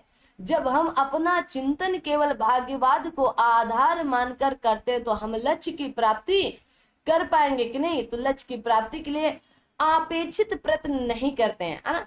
आप क्या कहेंगे? अरे तुम्हारे भाग्य में रहा ऐसा पति, है ना, हमारे माँ बाप हमको क्या दे, तुम्हारे भाग्य में यही। अरे तुमने अपेक्षित प्रयत्न ही नहीं किया था तो हमारे भाग्य में कैसे आएगा ना। आप भाग्य के लिए भी प्रयत्न करना पड़ता है कि ये मैंने प्रयत्न किया, ये मैंने आपके लिए किया, है ना, लेकिन आपने तो किया ही नहीं, तो भाग्य की क्या बात करेंगे। अगर आप देखेंगे कि आपकी शादी लव मैरिज हो गई और अगर कुछ हो गया आपके साथ किया, आपका बाद में पति छोड़ दे या पत्नी छोड़ दे या कुछ भी, तो तुम्हारे माँ बाप तुम्ही को ताने मारेंगे। समाज से पहले माँ बाप ताने मारते हैं, ये बात हमेशा याद रखना। ठीक है, क्योंकि समाज तब ताने मारता है ना, वो पहले माँ बाप का चेहरा देखता है कि माँ बाप भी ऐसे हैं क्या, या माँ बाप भी ऐसा बोलना चाह, तो क्या करेंगे। जब माँ बाप कहने लगते हैं क्या करें, हमारी बिटिया भाग्य में यही रहा है, मना करित रहा है कि लव मैरिज शादी ना करो, है ना। अब लोग अगर माँ बाप शादी करें अपनी मर्जी से और उसका दामाद या उसकी बहू 3 दिन में मर जाए, है ना, तो क्या कहेंगे? तुम्हारे भाग्य में रहा, तुम्हारे भाग्य में नहीं है ना। कहेंगे तुम्हारे भाग्य में था, ये तुम्हारे भाग्य में था ही नहीं कि ये तुम इसके साथ आगे जीवन बढ़ाओ। चलो अच्छा ही हुआ जो हुआ, तो फिर इस बात को क्यों नहीं कबूल करते हैं ना। हर माँ बाप, है ना, ताने शादी के बाद तक भी मारते रहते हैं कि नहीं तुम ऐसा करी हो या वैसा करे हो तो ऐसा होगा। भैया जिसकी भाग्य में जो जैसे होना होगा वो उतने ही समय होगा ना। आप अगर ऐसा कहते हैं तो इसके लिए आपने प्रयत्न नहीं किया। प्रयत्न करने के बाद आप कहते हो ना, जैसे कि 100% हमने दिया तो 100% देने के बाद आप कहीं ना कहीं कोई ना कोई नौकरी जरूर पा जाएंगे, या एक आप अच्छे मानव बन जाएंगे, या एक आप अच्छा व्यवहार करने लगेंगे। जब आप अपने लिए 100% देना स्टार्ट करेंगे। तो भाग्य पर बात तब करें जब आप मेहनत करें, जब आप प्रयत्न करें। प्रयत्न नहीं करते हैं लोग और कहते भाग्य में था ही नहीं, है ना। प्रयत्न के अभाव में फल भी नहीं मिलता है। अरे भाई, जब प्रयत्न नहीं किए तो फल कहाँ से मिलेगा। लोग भाग्य के दोष लोग भाग्य को दोष देते रहते हैं कि भाग्य में ही नहीं रहा, तुम्हें भाग्य में नहीं रहा, हमें भाग्य में नहीं रहा, हमें भाग्य में ये लिखा है। तुम उसके लिए प्रयत्न तो करो, उसके लिए डट के खड़े तो, उसके लिए डट के लड़ो तो। गलत को गलत कहो, वो चाहे अपना हो, चाहे अपना आदमी हो, चाहे अपना बच्चा हो, चाहे अपना हो, या अपना शरीर ही क्यों ना हो, उस गलत को गलत कहो। तब आप उसके बाद जो होगा उसे आप कहें मैंने प्रयत्न 100% किया, रिजल्ट हमें 50%। तो अगला 100% करें तो वो भी आपको रिजल्ट 50% मिलने वाला है। ये पैराग्राफ सिखाते हैं आपको, यहाँ से आपकी सोच विकसित होती है। आगे आते हैं। ऐसे भाग्यवादी लोगों को कायर माना जाता है। क्या कहा जाता है? कायरता दिखाई जाती है, कायर माना जाता है। हाथ में हाथ धरे बैठे रहेंगे और भाग्य की बात करते हैं, हमारे भाग्य में। अब पेपर जब सर चढ़कर बोला, है ना, सर चढ़कर बोल रहा है 6-7 सितंबर को यूपी ट्रिपल एससी पेट का पेपर है, तो अब वो चाह रहे हैं कि 10 दिन में हम ऐसा उखाड़ दें, ऐसा हम पढ़ के पलट दें कि हमारे भाग्य की रेखाएं बदल जाए। नहीं भाई, 10 दिन में नहीं बदलती हैं। हाँ, 10 महीने अगर दे दिए होते या 2-3 महीने दे दिए होते तो हो सकता है आपका भाग्य बदल। आप मेहनत तो करते पहले। कायर माना जाता है। तो ऐसे भाग्यवादी लोगों को कायर माना जाता है। अकूत संपदा तो उसी को मिल सकती है जो पूर्ण संकल्प के साथ कार्य में प्रवृत्त हो। जैसे अर्जुन का ध्यान कहा गया पक्षी के बेधे जाने वाली आंख पर था। आपने किसी चीज को टारगेट ही नहीं किया, जो हो रहा है सो हो रहा है, जो होगा सो होगा, जो नहीं होगा वो भाग्य में आ जाएगा। तो ऐसे लोगों को कायर कहा जाता है। ठीक है, आगे कहा गया है कि अर्जुन का ध्यान पक्षी की बेधे जाने वाली आंख पर था। इसी प्रकार लक्ष्य की प्राप्ति एकनिष्ठ होकर सतत प्रयासशील रहता है। आप अगर लक्ष्य की प्राप्ति करना चाहते, कोई भी लक्ष्य, आप छोटा सा छोटा बड़ा सब, तो आप क्या करें? एकनिष्ठ होकर प्रयत्न या सतत प्रयासशील रहता है। समय के परिपाक के साथ उस लक्ष्य को पाने में सफल हो जाता है। ऐसे लोग जो भाग्य के सहारे बैठे रहते हैं और प्रतीक्षा करते रहते हैं कि अली बाबा की सिमसिम वाली गुफा का द्वार कब खुलता है। उन्हें जब असफलता का अंधेरा अपने चारों ओर गिरता दिखाई देता है तब वे पछतावा करते हैं ना। अगर उन्हें सही दिशा दिखाई भी जाती ना तो उन्हें लगता है कि ये गलत बोल रहे होंगे इंसान ना, हमसे ज्यादा तो सही कोई हो ही नहीं सकता है, समय बर्बाद हो रहा है तो होने दीजिएगा। लेकिन अगर आपको कोई सही दिशा सही मार्ग दे रहा है तो उसे ले लेना। सिमसिम की या अली बाबा की सिमसिम वाली गुफा नहीं है कि तुम्हारे लिए खुलेगी और तुम खजाना लूट लाओगे ना। ठीक है, ध्यान रखना। तब वे पछतावा करते कि उन्हें व्यर्थ ही समय गंवा दिया। अब भैया जब तब तुम पछताए तो चिड़िया जब चुन गई खेत तब पछताए का हो, है ना, तो तब पछताए का होगा। मनुष्य के पास सभी कुछ पा लेने की क्षमता होती है। अगर मनुष्य चाह ले तो वो सब कुछ कर सकता है जो अब वो ठान कर रखता है। पर कैसे उसे पाया जाएगा, उसके लिए संपूर्ण निर्णय शक्ति, दृढ़ संकल्प, अपेक्षित परिश्रम आवश्यक है। ऐसे नहीं कि अरे यार ये काम होना है चलो कर लिया जाएगा, अरे पढ़ाई होनी अरे कर ली जाएगी, आज नहीं तो कल कर ली जाएगी, है ना। अभी जन्माष्टमी है, अभी जन्माष्टमी बीती, फिर ये बीता, फिर वो बीता, फिर दिवाली आ जाए, चलो दिवाली मना लेते फिर पढ़ लेंगे। तो फिर आप बेटा पढ़ते रहोगे और आपका लक्ष्य कभी पूर्ण नहीं होगा।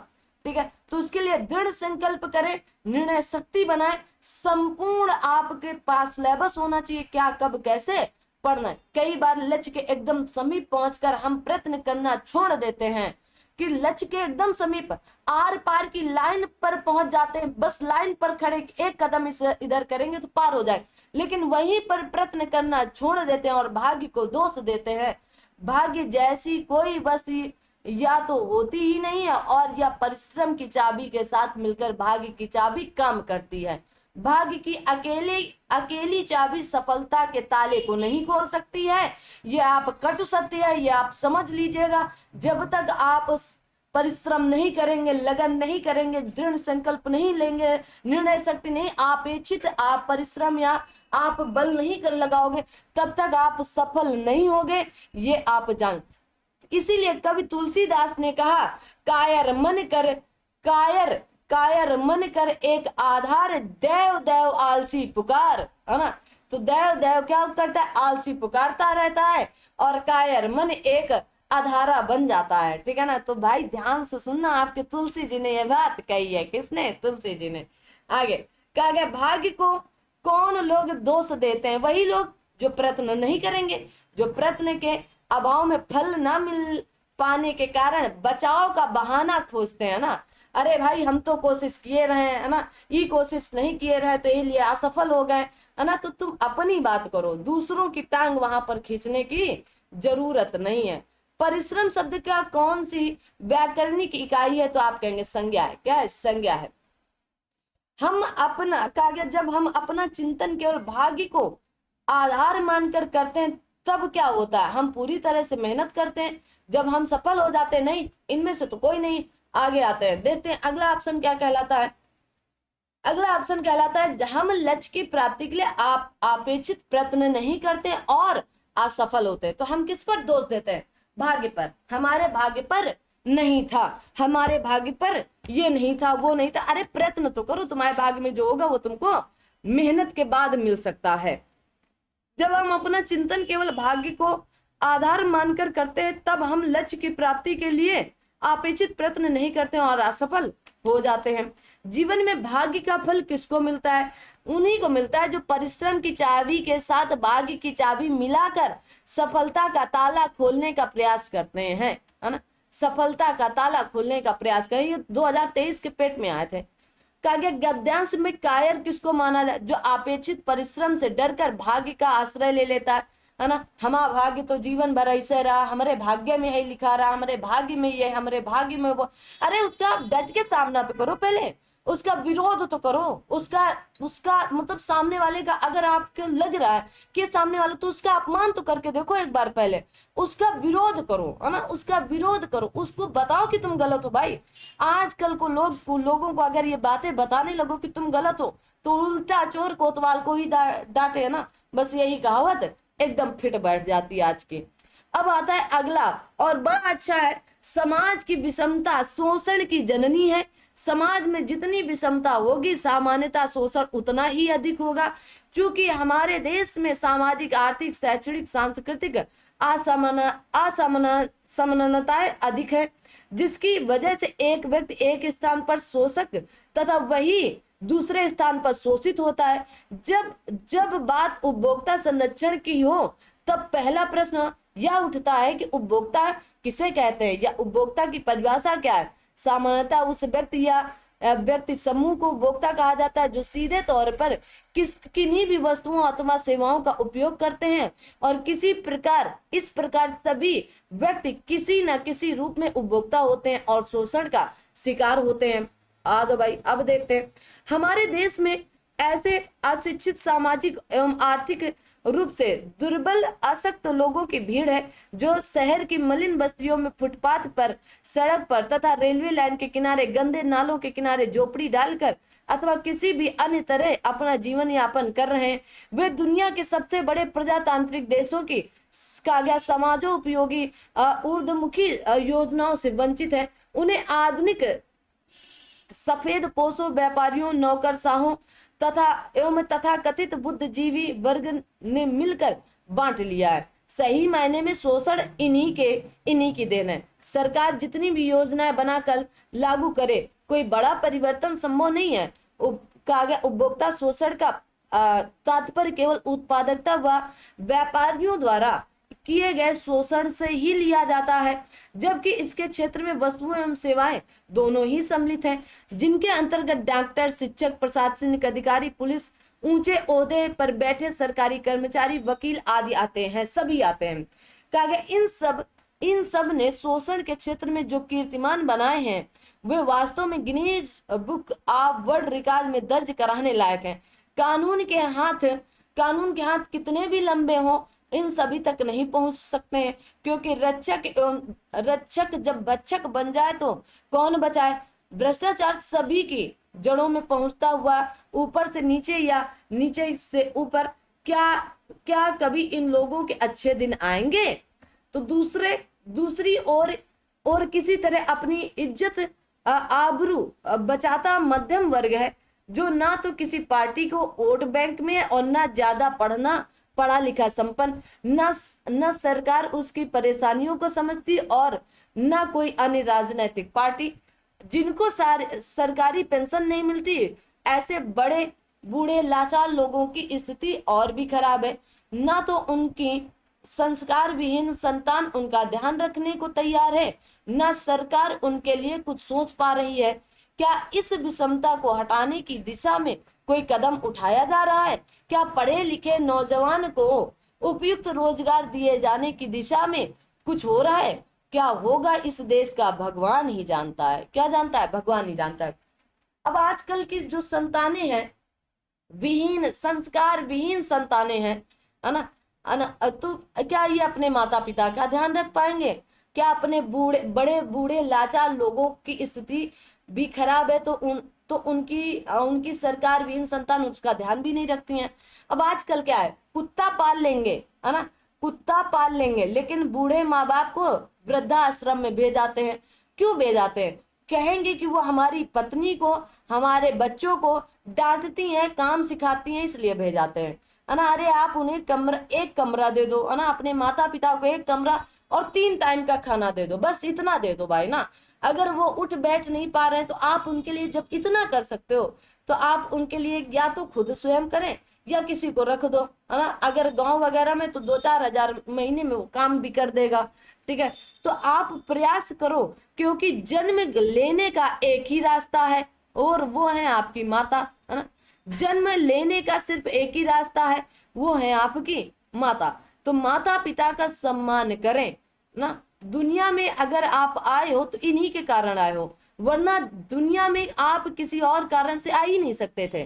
तो रास्ता सिर्फ एक है, मार्ग सिर्फ एक है ना। तो आप इनका सम्मान करें, इनका आप ध्यान रखें। और आप सभी लोग, अगर आप सबके दादी दादा हैं तो आप उनका भी ध्यान रखें, है ना। वर्तमान समय में किसी को, क्योंकि आज अगर आपके माता पिता बो रहे हैं तो आने वाले समय पर उनके बच्चे उनके लिए भी वही काटेंगे, ये भी ध्यान रखना।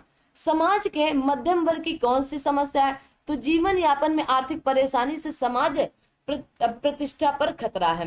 कहा गया समाजोपयोगी ऊर्ध्वमुखी योजनाओं से वंचित वर्ग के शोषण के लिए कौन उत्तरदायी है? तो आप कहेंगे राजनेता, व्यापारी वर्ग, सरकारी तंत्र एवं तथाकथित बुद्धिजीवी वर्ग है।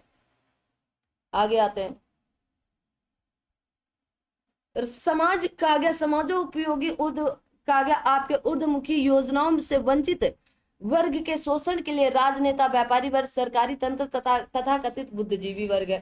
कहा गया शैक्षणिक और सांस्कृतिक शब्द की व्याकरणिक इकाई से संबंधित और किस कहा गया प्रत्यय से मिलकर बना है? तो आप कहेंगे विशेषण और विशेषण शब्द और इक प्रत्यय। शैक्षणिक इक और सांस्कृतिक इक प्रत्यय। क्या लगा? इक प्रत्यय, दोनों में एक है, ठीक है।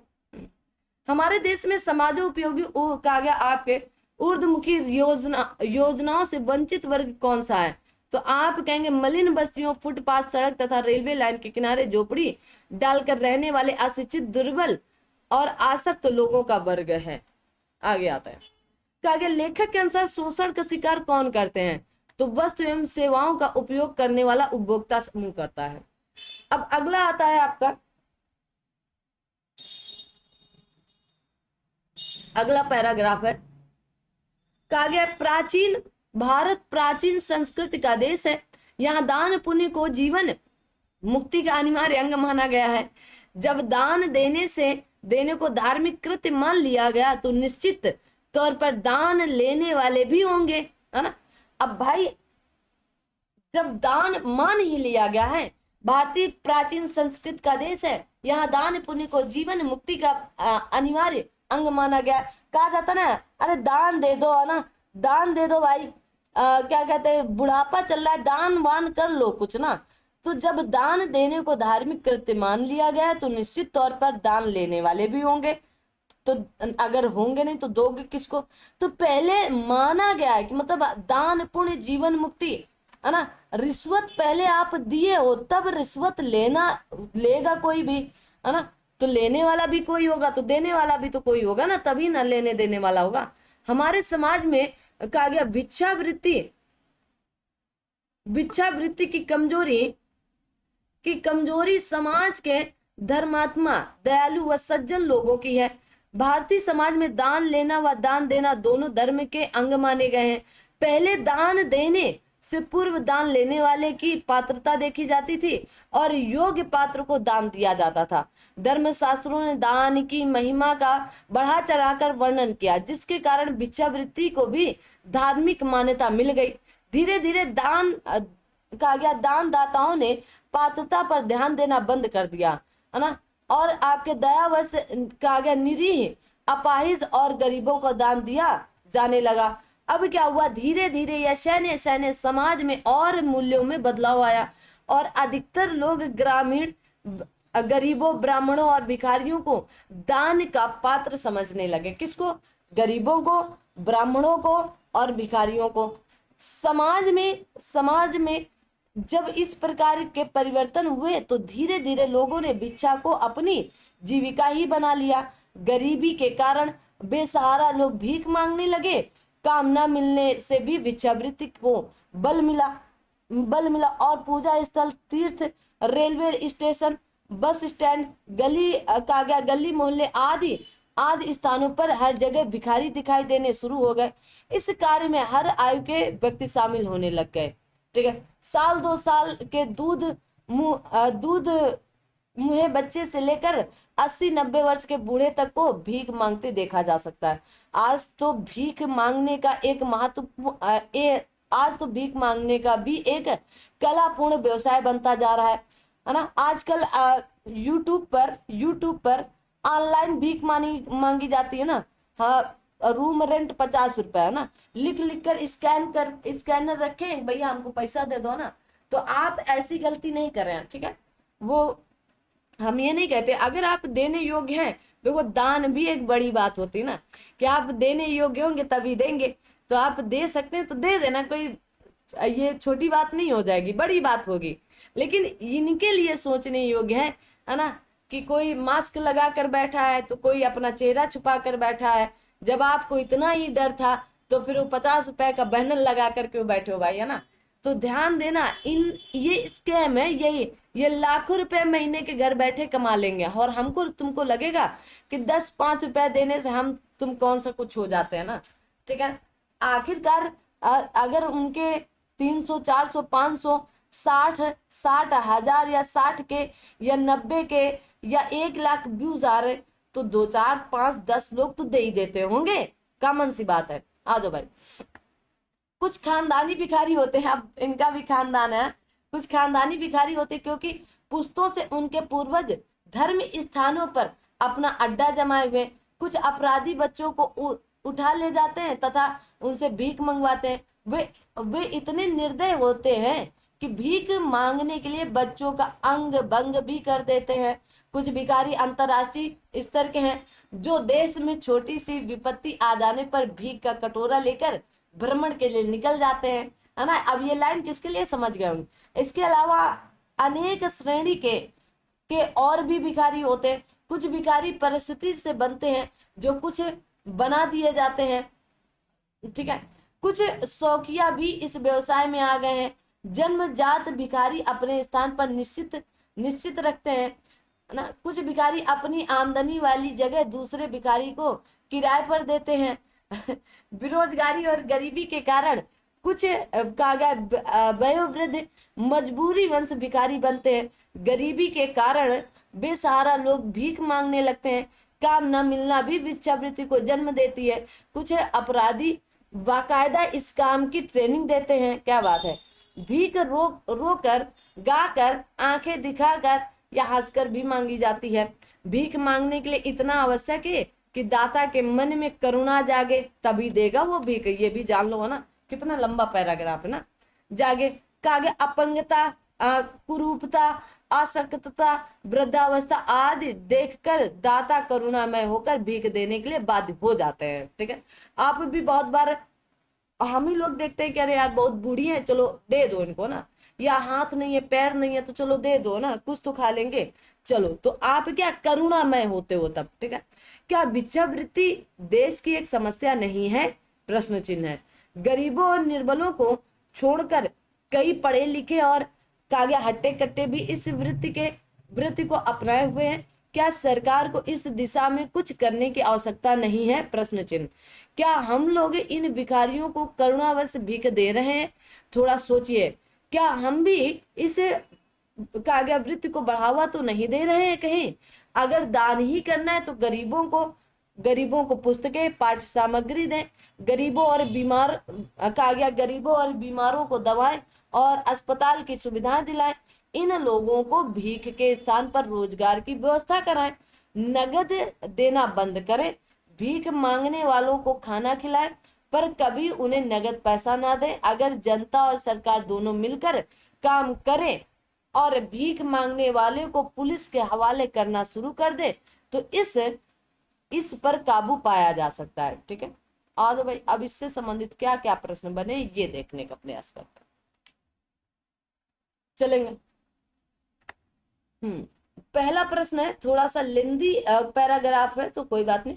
भीख न देकर भी दूसरों की मदद करने के लिए तो आप कहेंगे पैसे देकर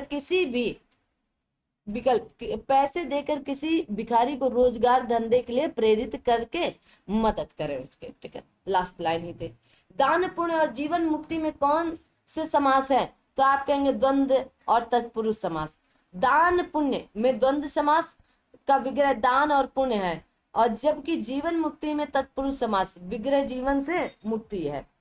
कहा गया खानदानी भिखारी कैसे होते हैं भाई, तो जिनकी भीख मांगने की जगह आपके पुश्तैनी और पीढ़ियों से निश्चित होती है। ठीक है, यहाँ मैं खानदानी थे।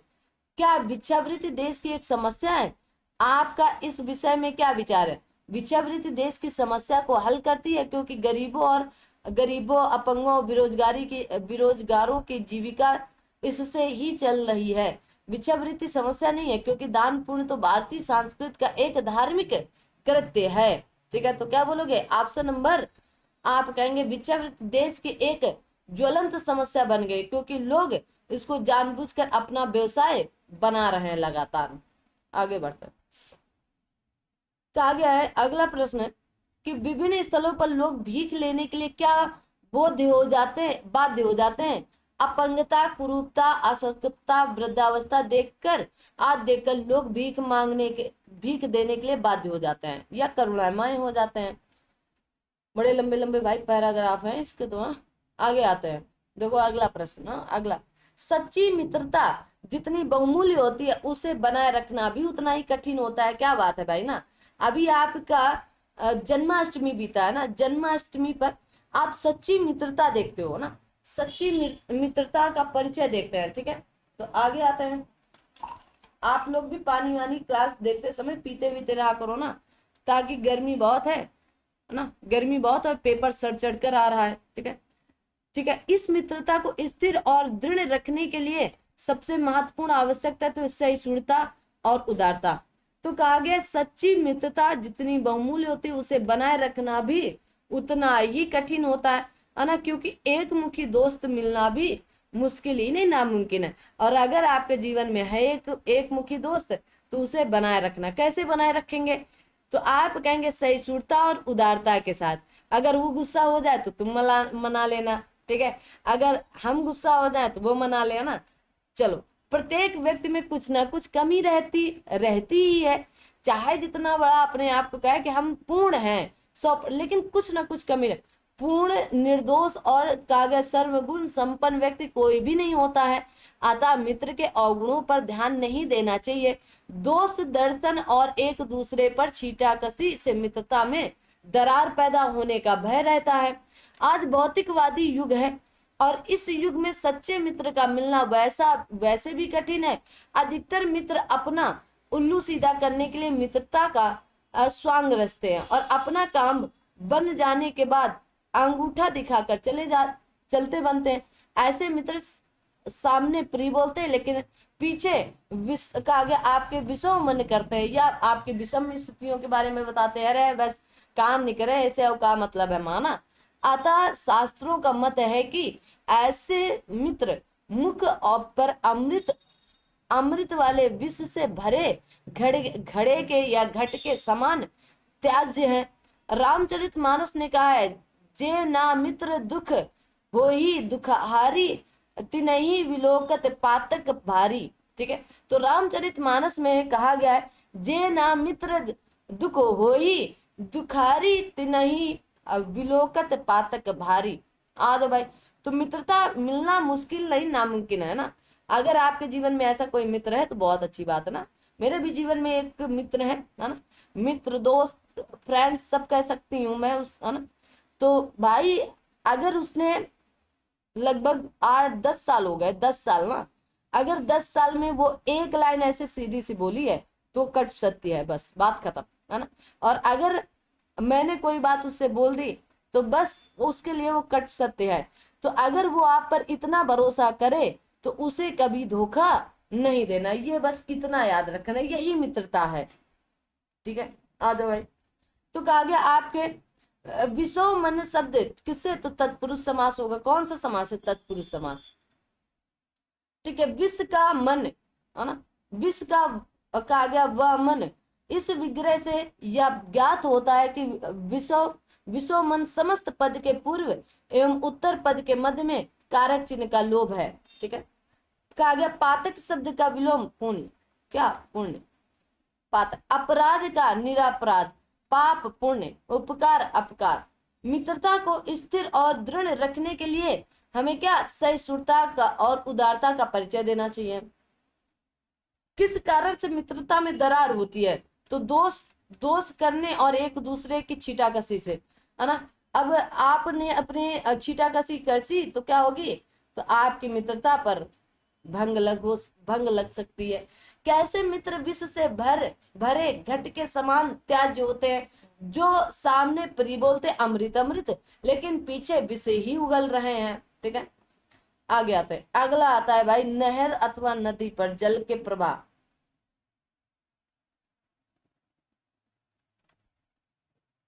तो आइए देखते हैं। ठीक है,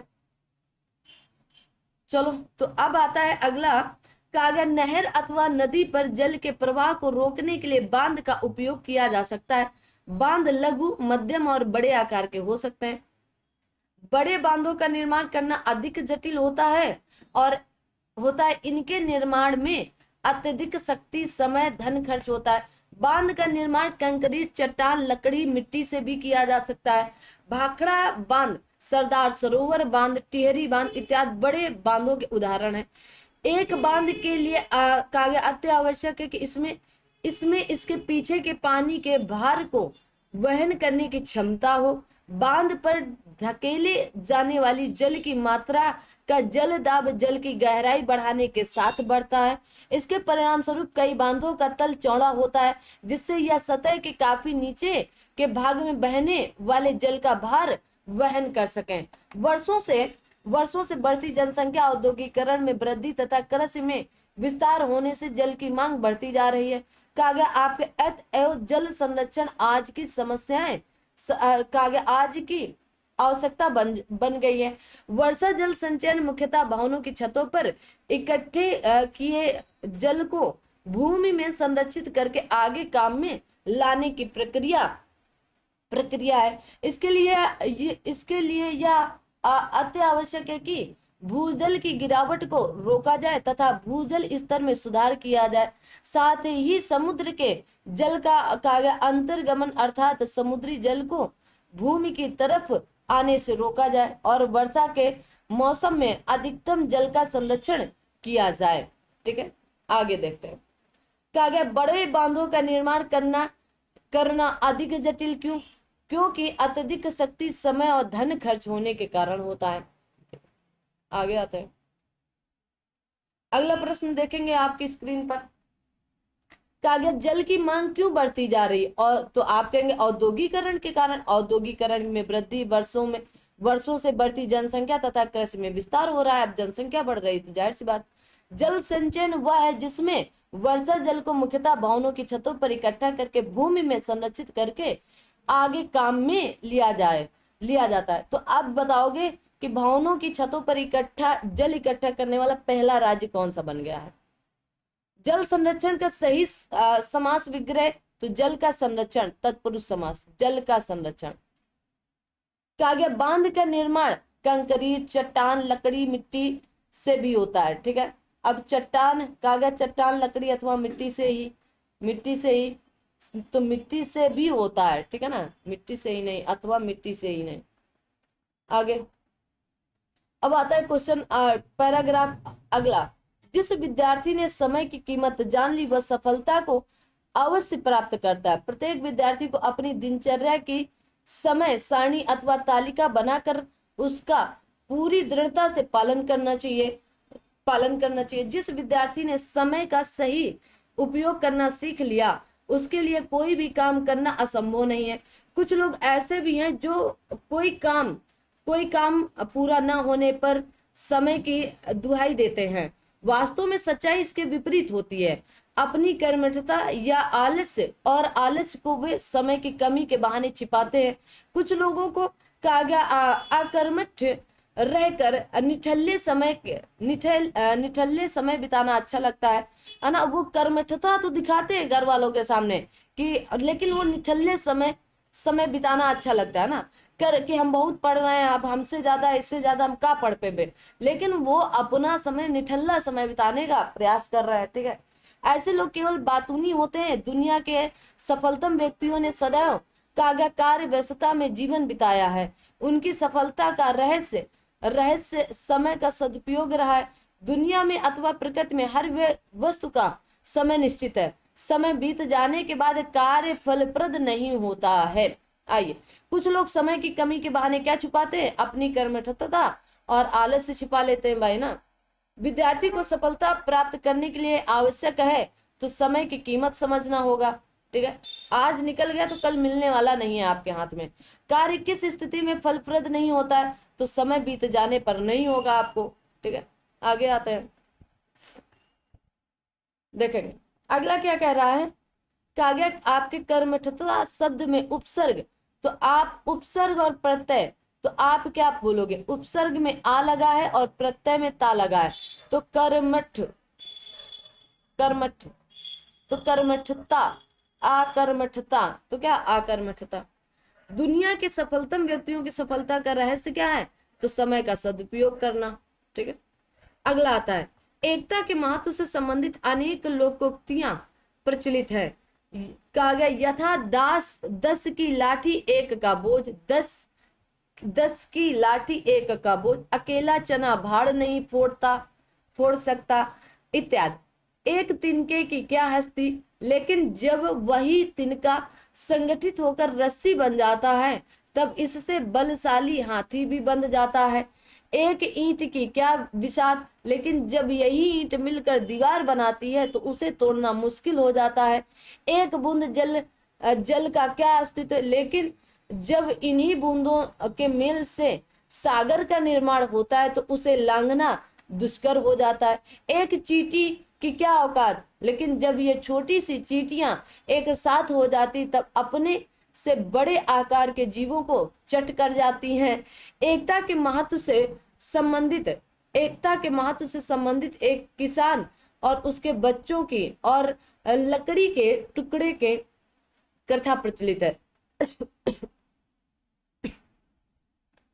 लकड़ी के टुकड़े जब अलग अलग रहते हैं तब बच्चों द्वारा वे आसानी से तोड़ दिए जाते हैं, परंतु वे ही टुकड़े जब संगठित होकर गट्ठर बन जाते हैं तब बच्चे तोड़ नहीं पाते हैं। और इन काव्य दृष्टांतों से स्पष्ट कि एकता में ही बल है।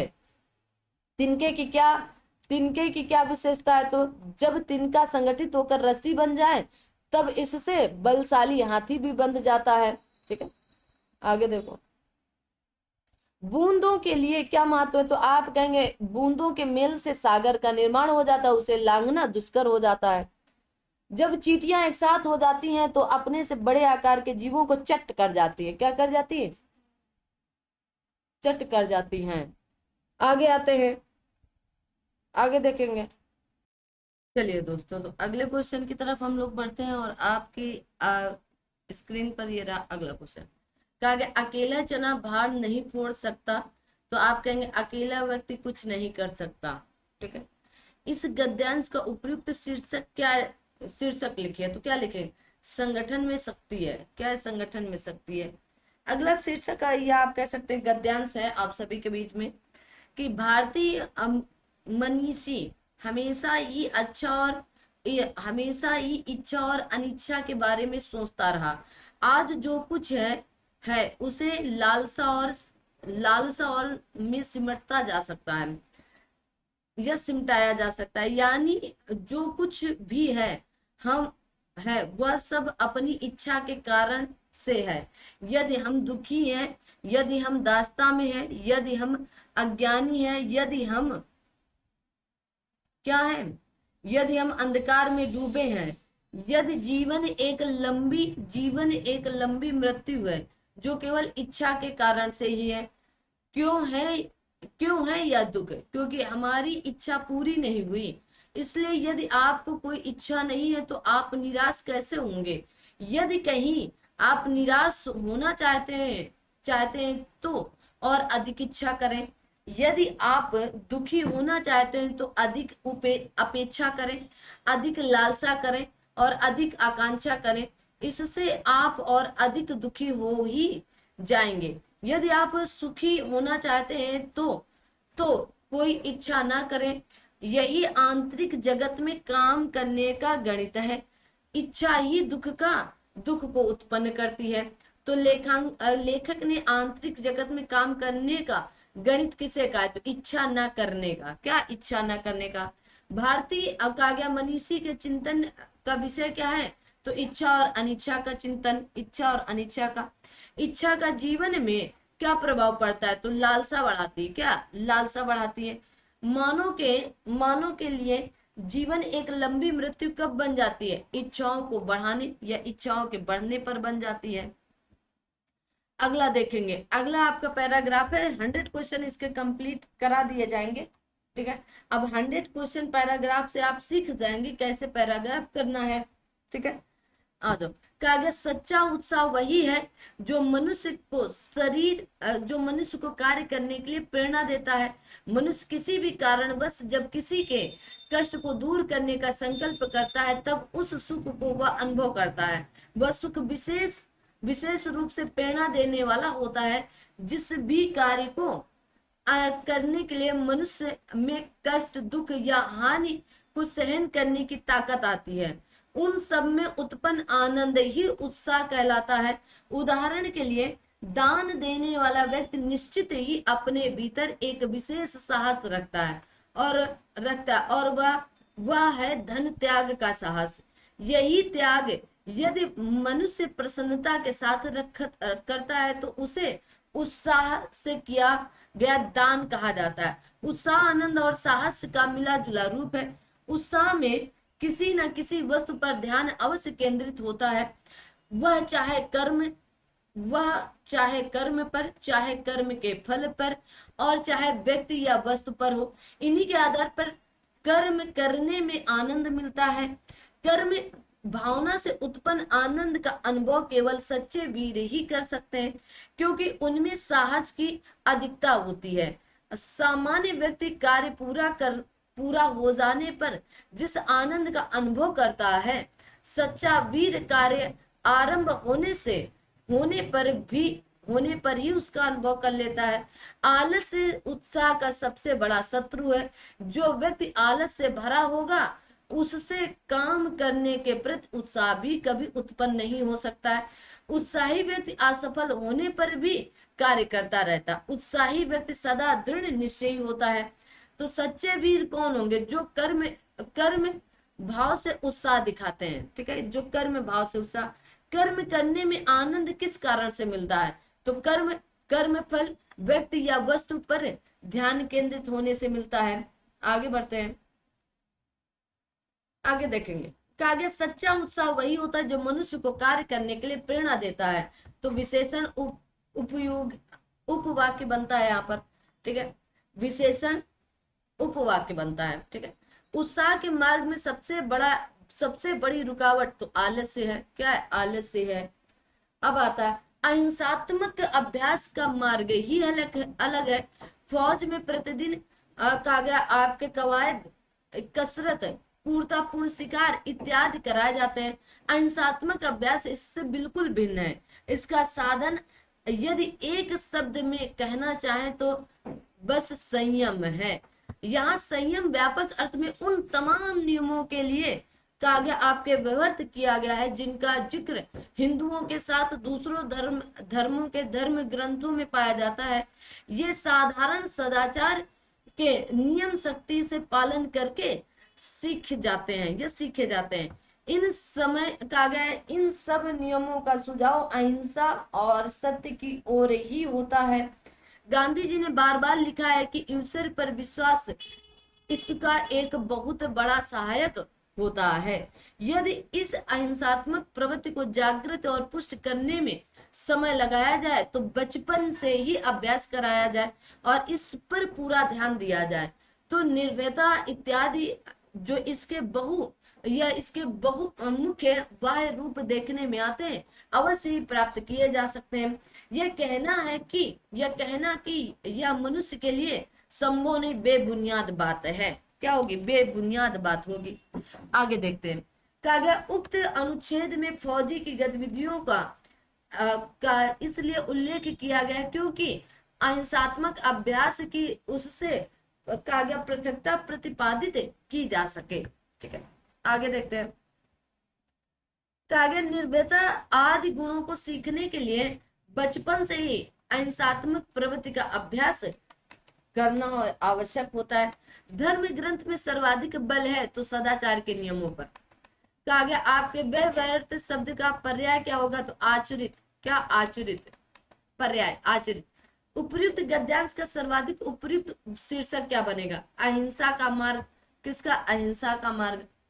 पुराने समय में जो लोग देश की सेवा करना चाहते थे वे ही राजनीति में आते थे, है ना। वे अपने भविष्य की चिंता छोड़कर देश की निस्वार्थ सेवा में लग जाते थे। आजादी की लड़ाई के समय तक लोगों के अंदर सच्चा देश प्रेम था। बहुत से लोगों ने आजादी के आंदोलन में जुड़कर सरकारी नौकरी तक छोड़ दी थी, परिवार का सुख त्याग दिया और यहाँ तक कि अपने प्राणों का मुंह तक छोड़ दिया था। ठीक है, अपने प्राणों तक का मुंह तक छोड़ दिया, इतिहास छोड़ दिया। कितने ही सच्चे देशभक्त इस आजादी की नींव में समा गए।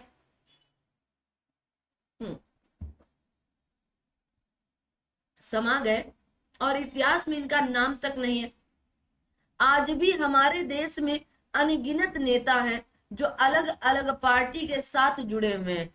कहा गया आवश्यकता पड़ने पर ये लोग तुरंत पार्टी बदलकर दूसरी पार्टी में चले जाते हैं।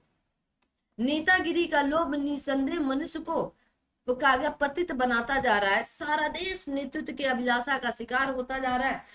भाषण, कहा गया गर्जन, तिकड़म और छल के झूठे वायदों और धोखे की कस्मों से सारा सार्वजनिक वातावरण को कहा गया आपके कोलाहलपूर्ण हो गया है। जहां जहां देखो वही नेताजी नजर आएंगे। लगता है कि समाज का प्रत्येक व्यक्ति अब नेता बनना चाहता है, भले उसका कोई अनुगमन करने वाला ना हो। देश की सारी सुविधाओं का उपयोग करते हुए ये अपने आप को किसी राजा महाराजा से कम नहीं समझते हैं, है ना। अगर आपके गांव घर में कोई नेता आ जाए तो उन राजा महाराजा से कम नहीं समझा जाता है। ठीक है। विदेश जाकर महंगा इलाज कराते हैं, सत्ता में आने के लिए लंबे लंबे भाषण दिए जाते हैं। गर्जना की जाति तिकड़म तथा छल, झूठे वायदे और धोखे की कस्में खाई जाती हैं। दूसरी पार्टियों पर कीचड़ उछाला जाता है। एन केन प्रकेण साम दाम दंड और भेद नीतियों का प्रयोग करके अपने गंतव्य तक पहुंच जाते हैं। ऐसा राजनेता देश के युवकों को गलत दिशा दिखाते हैं। क्या करते हैं? गलत दिशा दिखाते हैं परंतु अपने बच्चों को विदेश में पढ़ाने भेजते हैं। ये अच्छी तरह समझते हैं कि मुफ्त की चीजों के लालच में जनता उनको वोट दे देगी। ये कभी नहीं चाहेंगे कि लोग शिक्षित होकर अपने अधिकारों के प्रति जागरूक बने। तो भाई आप जागरूक बने। नेता क्यों नहीं चाहते कि लोग शिक्षित होकर अपने अधिकारों के प्रति जागरूक बने? ठीक है, तो आप क्या बोलेंगे? शिक्षित लोग अपने वोट की असली कीमत पहचानते हैं और जाति और धर्म के आधार पर बनाए गए नेताओं के समीकरण को बिगाड़ देते हैं। आगे देखते हैं। कागज निम्नलिखित में से आजादी से पूर्व के नेताओं की कौन सी विशेषता थी जो आज के नेताओं में दिखाई नहीं पड़ती है? सबसे सही उत्तर तर्क युक्त उत्तर दीजिएगा। आजादी से पूर्व के नेता सुभाष चंद्र बोस को अपना आदर्श मानते थे। आजादी के पूर्व नेता अनपढ़ और निर्धन जनता से झूठे वायदे करते थे। और देख लेते हैं, कहा गया आजादी से पूर्व के नेता देश की सेवा करने के लिए राजनीति में आते थे। ठीक है, वो कहते थे कि हम राजनीति में आएंगे तो देश की सेवा करेंगे, और करते भी थे। तो लोग ये नेता इन केन प्रकेन असाम दाम दंड भेद नीतियों का प्रयोग करके अपने गंतव्य तक पहुंच जाते हैं। नेताओं का गंतव्य कौन सा है? तो आप कहेंगे जनता द्वारा दिए गए वोटों से चुना जाना उनका गंतव्य है। अनुच्छेद के आधार पर बताइए कि आजकल के अधिकांश नेतागण वोट पाने के लिए जनता की कौन सी दुर्बलता का फायदा उठाते हैं? तो चुनाव जीतने के लिए जनता को मुफ्त की चीजें देने का वायदा करते हैं ना। आपको वादा देंगे कि हम इतना, मतलब बस आप समझदार हो ना। नेता लोग पार्टी क्यों बदलते हैं? क्योंकि कहा गया स्वार्थ सिद्ध के लिए पुरानी पार्टी छोड़कर नई पार्टी में आना। भैया हमको जहां ज्यादा पैसा मिलेगा या ज्यादा इज्जत मिलेगी, है ना, इज्जत के लिए तो नहीं, ज्यादा पैसा मिलेगा ना, इसलिए पार्टी छोड़ देते हैं। ठीक है, जहां स्वार्थ सिद्ध हो। अगला, कहा गया विचारों को हमारे जीवन में सर्वाधिक महत्व होता है। हम जैसे विचार करते हैं उसी प्रकार की घटनाओं को अपने जीवन में आकर्षित करते हैं।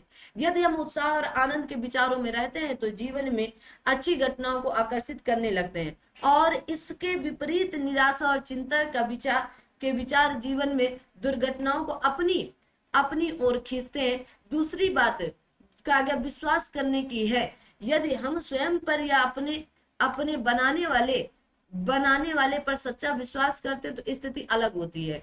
और यदि हम इस जीवन में नकारात्मक सोच भरते हैं या भरते रहते हैं तो हमारा जीवन निराशा के अंधकार से भर जाएगा। क्या आपने कभी जीवन में घटने वाली घटनाओं और अपने अंदर के उस समय की मानसिक विचारात्मक स्थिति का अध्ययन किया है? यदि आप आशा कहा गया आपके उत्फुल्लता और आत्मविश्वास की ऊर्जा से ओतप्रोत है तो कार्य सिद्धि और सफलता के बहुत पास हैं।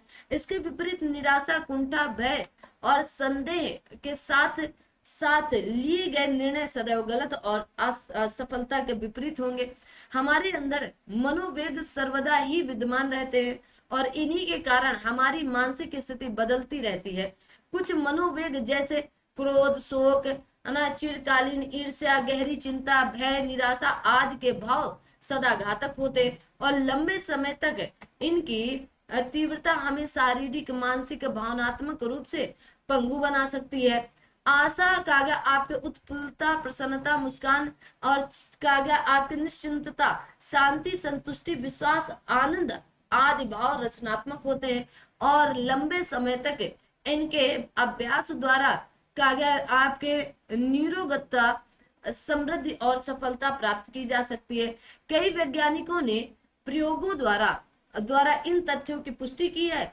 आज हम यदि इन विचारों पर ध्यान देना शुरू कर दें तो दुर्भाग्य को सौभाग्य में बदल सकते हैं। वेदों में परमात्मा से ही प्रार्थना की गई है।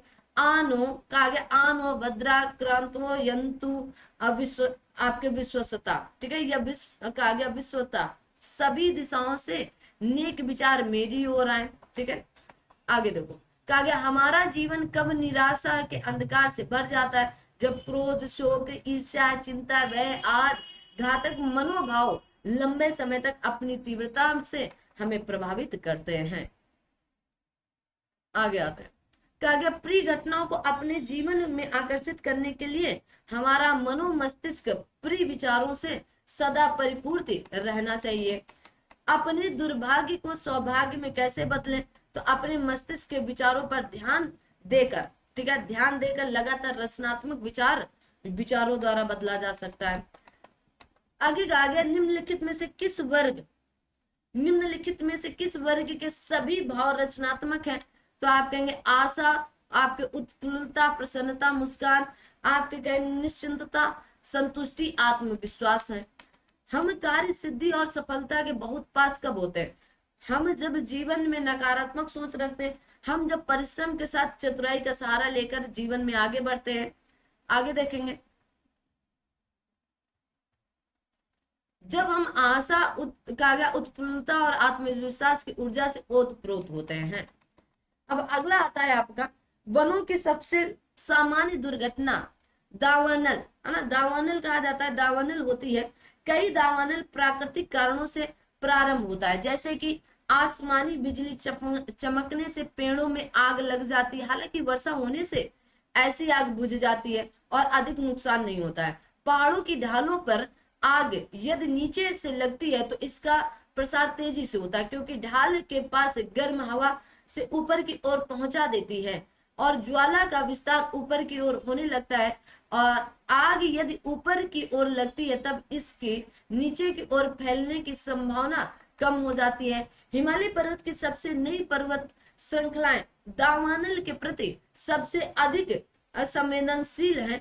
पश्चिमी हिमालय के वनों में पूर्वी हिमालय के वनों की तुलना में बार बार आग लगने की संभावना बनी रहती है। ऐसा इसलिए होता है क्योंकि पूर्वी हिमालय के वन उच्च वर्षा घनत्व वाले क्षेत्र में स्थित होते हैं। कागज, चीड़ या पाइन के वनों के गहन प्रसार के साथ हिमालय के कई हिस्सों में कागज आपके दावानलों की बारंबारता तथा तीव्रता बढ़ी है। हिमालय के वन खास तौर से गढ़वाल हिमालय के वन पिछली कुछ गर्मियों से निरंतर आग पकड़ रहे हैं, जिससे उस क्षेत्र की वनस्पतियों का भारी नुकसान होता है। दावानल प्रायः मौसमी होते हैं, ये प्रायः सूखे मौसम में आरंभ होता है तथा समुचित सावधानियों द्वारा इन्हें रोका जा सकता है। सामान्यतः आग केवल तभी फैलती है जब इसके मार्ग में ईंधन या सूखी वनस्पतियों की निरंतर आपूर्ति होती है। इसलिए दावानल को नियंत्रित करने का सबसे अच्छा तरीका है इसे फैलने से रोकना, जो हम वनों में छोटे छोटे गड्ढों की सफाई द्वारा हासिल कर सकते हैं। दावानल को रोकने के लिए कुछ अहम सावधानियां होती हैं। सबसे पहले आग के स्रोत या आपके ज्वलनशील स्रोत को दहनशील या ज्वलनशील पदार्थों से अलग करके रखना चाहिए। दूसरा, आग के स्रोतों पर नजर रखनी चाहिए या इसे नियंत्रित रखना चाहिए। तीसरा, दहनशील या ज्वलनशील पदार्थों का अनावश्यक रूप से ढेर बनाकर या भंडारित कर नहीं रखना चाहिए। तो आइए अब इससे संबंधित प्रश्न देखते हैं। कागज निम्नलिखित में से कौन सा एक उपाय दावानल को रोकने के लिए महत्वपूर्ण है? तो आपके मन के समीप ज्वलनशील पदार्थों को अनावश्यक ढेर ना बनाए। भारत में कौन सा क्षेत्र आपके वनाग्नि या दावानल के लिए सबसे अधिक प्रवण है? तो आप कहेंगे गढ़वाल पहाड़ियां या गढ़वाल हिमालय। किस प्रकार के वन दावानल के चपेट में आते हैं? तो ऐसे वन जो उच्च वर्षा घनत्व वाले क्षेत्र में नहीं उगते हैं। कागज, आसमानी बिजली की वजह से जंगल में लगने वाली आग लंबे समय तक नहीं जलती, क्योंकि आग वर्षा से तुरंत बुझ जाती है। आग वर्षा से तुरंत क्या होती है? बुझ जाती है। आगे देखेंगे, अगला प्रश्न आपकी स्क्रीन पर है कि निम्नलिखित में से कौन वनों के संरक्षण की एक बड़ी समस्या है? तो आप कहेंगे दावानल है ना, दावानल है। अब आता है आपका अगला पैराग्राफ और देखेंगे अगले पैराग्राफ पर क्या है। कहा गया भारतीय राष्ट्रवादी नेता मोहनदास करमचंद गांधी का जन्म 2 अक्टूबर 1869 को पोरबंदर काठियावाड़ भारत में हुआ। उन्हें महात्मा गांधी के नाम से भी पुकारा जाता है। उनकी पढ़ाई लंदन इंग्लैंड से पूरी, परंतु 1893 में दक्षिण अफ्रीका चले गए। 20 वर्षों तक भारतीयों के खिलाफ रंगभेद कानून का विरोध करते रहे। सत्याग्रह या अहिंसक सविनय अवज्ञा के जरिए विरोध प्रदर्शन करने के अगुआ के रूप में भी वे अपने समय के एक बड़े राजनीतिक और आध्यात्मिक नेता बन गए। आज पूरी दुनिया में स्वतंत्रता संग्रामों में सत्याग्रह को सर्वाधिक ताकतवर दर्शनों में एक माना जाता है। गांधी जब 46 वर्ष की आयु में भारत लौटे तो उन्होंने पूरे देश की यात्रा प्रारंभ की और कई स्थानीय विवादों को निपटाने में मदद की। गांधी की अपार सफलता से उन्हें देश भर में इतनी प्रशंसा मिली कि उस दौर के एक प्रख्यात लेखक ने गांधी जी को महात्मा की पदवी दी थी। कहा गया जिन्होंने इन्होंने उन्होंने स्वराज या होम रूल आंदोलन का समर्थन किया और भारतीय राष्ट्रीय कांग्रेस के नेता बन गए, जहां उन्होंने स्वतंत्रता प्राप्त करने के लिए अहिंसक असहयोग की नीति को बढ़ावा दिया।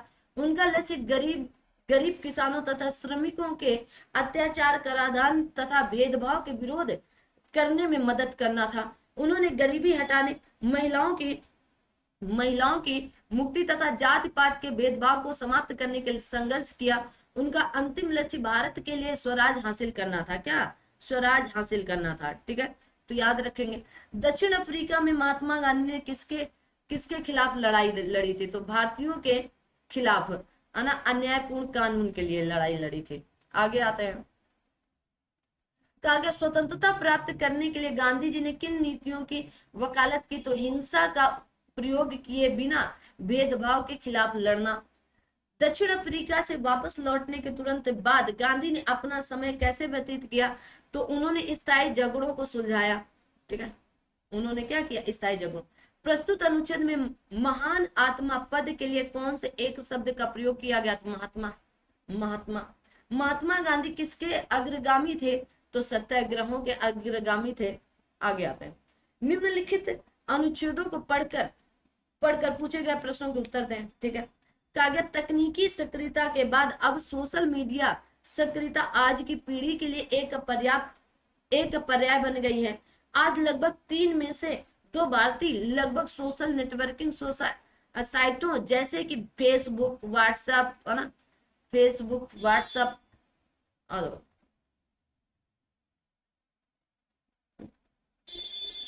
आगे देखते हैं। तो क्या बोलेंगे? फेसबुक, ट्विटर, यूट्यूब, है ना, आपके कहा गया पिंटरेस्ट आदि पर ऑनलाइन रहकर अपना समय बिताते हैं। सोशल मीडिया न केवल आप और मुझ तक सीमित है, बल्कि इसके दायरे में राजनेता भी शामिल है। यह उम्मीद की जाती है कि सोशल मीडिया आने वाले समय के आम चुनावों को काफी हद तक प्रभावित करने में बेहतर भूमिका निभाएगी। कई कहा गया शोधकर्ताओं ने यह निर्देश किया कि टेलीविजन की तुलना में सोशल मीडिया लोगों को प्रभावित करने में सबसे मजबूत और अधिक प्रेरणादायक माध्यम होगा। भारत में उपभोक्ता बाजार और व्यापार में सोशल मीडिया की भूमिका को कम नहीं आंका जा सकता। फेसबुक व्यापारिक उद्देश्यों की पूर्ति के लिए सोशल मीडिया का सबसे महत्वपूर्ण प्लेटफॉर्म या मंच है, जो लोगों को अपने साथ जोड़ता है, क्योंकि इससे ग्राहकों द्वारा ट्विटर, यूट्यूब और आपके ब्लॉगिंग आदि का अनुमान किया जाता है। विज्ञापनों के लिए सोशल मीडिया एक अनोखा जरिया बन गया है। यह कंपनियों के नए कर्मचारियों और उनकी कुशलता को खोजने के लिए आगे आपके लिंक्डइन, फेसबुक, ट्विटर का उपयोग कर रही है। यह सोशल मीडिया एक और इतनी विशेषताओं से ओतप्रोत है, दूसरी ओर इसके नकारात्मक प्रभाव भी हमसे छिपे नहीं है। जहां सोशल मीडिया आज के समय में मनुष्य की आगे आवश्यकता बन गया, वहीं इसके आगे आपके दुष्परिणाम भी बहुत दिख रहे हैं। व्यक्ति सोशल मीडिया की वर्चुअल दुनिया में जकड़ा हुआ है। इसकी वजह से परिवार का विघटन, पति पत्नी में आपसी कलह तक के मामले सामने आ रहे हैं। बच्चे अब मैदान में खेलने के बजाय मोबाइल पर खेल रहे हैं। बच्चे सोशल मीडिया के कारण मानसिक रूप से बीमार हो रहे हैं। कॉलेज में पढ़ाई के समय में भी बच्चे मोबाइल साथ रखते हैं, जिससे पढ़ाई में व्यवधान उत्पन्न होता है। तो देखेंगे पहला क्या कहा जा रहा है यहाँ पर। देखो, कहा गया अनुच्छेद के अनुसार बताइए भारत में सोशल मीडिया इतना लोकप्रिय क्यों हो रहा है? आपकी दृष्टि से इसका प्रभाव क्या है? तो यहाँ पर उत्तर के कहा गया interaction, live chat, status updates, image, है ना, इमेज तथा वीडियो शेयरिंग जैसे कुछ महत्वपूर्ण पहलुओं के कारण इसकी लोकप्रियता बढ़ गई है। यह मनोरंजन के साथ साथ कमाई के अवसर भी दे रही है। आगे कहा गया उपर्युक्त अनुच्छेद के अनुसार सोशल मीडिया के विषयों में आपकी दृष्टि में कौन सा कथन सर्वोपयुक्त है?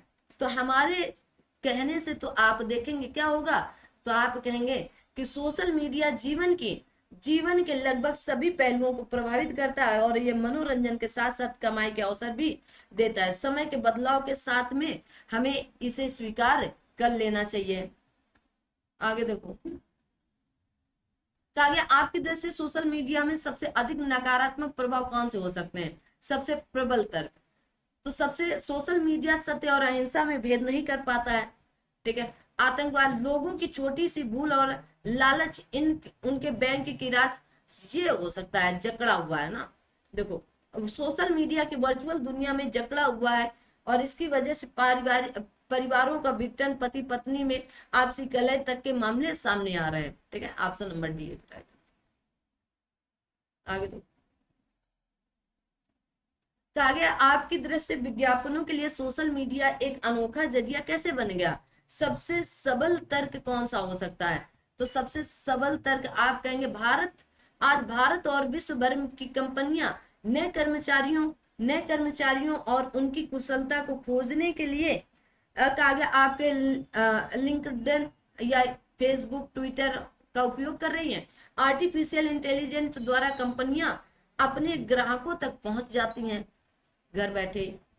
आपके दृश्य में कॉलेज में छात्रों को पढ़ाई के समय मोबाइल साथ में रखने की अनुमति देना कहाँ तक उचित है? आप किस विकल्प में सहमत देंगे? तो हम बिल्कुल भी उचित नहीं है ना, तो आप कहेंगे मोबाइल साथ में रखे जाने से अनेक आपके उपद्रवी छात्र भौतिक रूप से कक्षा में होते हुए भी मानसिक रूप से कक्षा में नहीं रहेंगे, पढ़ाई में ध्यान नहीं लगेगा और आपके अनुशासनहीनता उत्पन्न होगी। छात्र यदि मोबाइल लाते हैं तो भी पढ़ाई के समय उसे स्विच ऑफ किया जाना चाहिए, है ना। तो आप उसे या तो स्विच ऑफ कर दो या तो फिर लेकर ही ना हो। अब देखो अगला जो आपका है, आगे आजकल मनुष्य का जीवन कुछ अलग रूप से करवट ले रहा है। शारीरिक श्रम की कमी, है ना, अनियमित जीवन शैली, अनियमित नींद, सादा खान पान का अभाव, मोबाइल, कंप्यूटर, टेलीविजन में व्यस्तता, समस्याएं और तनाव, फेसबुक पर हजारों मित्र होते हुए भी सच्चे मित्रों और संबंधियों की कमी, अकेलापन, तनावग्रस्त जीवन, ये घर घर की कहानी बनती जा रही है। विज्ञापन हमारी मानसिक शांति और संतुष्टि को हमसे दूर कर रहे हैं। पड़ोसियों और रिश्तेदारों के साथ साथ होड़ भी हमारी अशांति का कारण। आध्यात्मिक का अभाव, ईश्वर में विश्वास न होना, असंतोष, अतृप्त और धोखाधड़ी हर दिन बढ़ रहे हैं। नीतिगत मूल्यों का हास्य हो रहा है। सरलता को मूर्खता कहा जाता है और धोखाधड़ी को चतुराई कहा जाता है। शरीर मन और आत्मा के मध्य का संतुलन बिगड़ता जा रहा है। दूसरों को नीचा दिखाकर हम अपना कद बढ़ा रहे हैं। योग, व्यायाम और मैदान के खेल कूद धीरे धीरे गायब हो रहे हैं। लोगों के घर पहले से ज्यादा बड़े हो गए हैं। हमारे दिल छोटे होते जा रहे हैं। माँ प्रकृति से हम दूर होते चले जा रहे हैं। शिक्षकों को मोटी तनख्वाह चाहिए, परंतु जीवन मूल्यों से अपने आप को और अपने छात्रों को दूर ही रखना है। इंजीनियर को भी घोटाले ज्यादा पसंद आते हैं, जिससे ज्यादा पैसा बने। आईटी से जुड़े लोग एमबीए और आईआईटी और अन्य सभी को भी पॉइंट कॉलर जॉब ही पसंद है ना। पैसे वालों के बच्चों की परवरिश दूसरे लोग कर रहे हैं, ठीक है। माँ बाप दोनों के पास बच्चों के लिए समय नहीं है। भ्रष्टाचार द्वारा उपार्जित धन से लोग अपने कल्याण की चाह रखते हैं।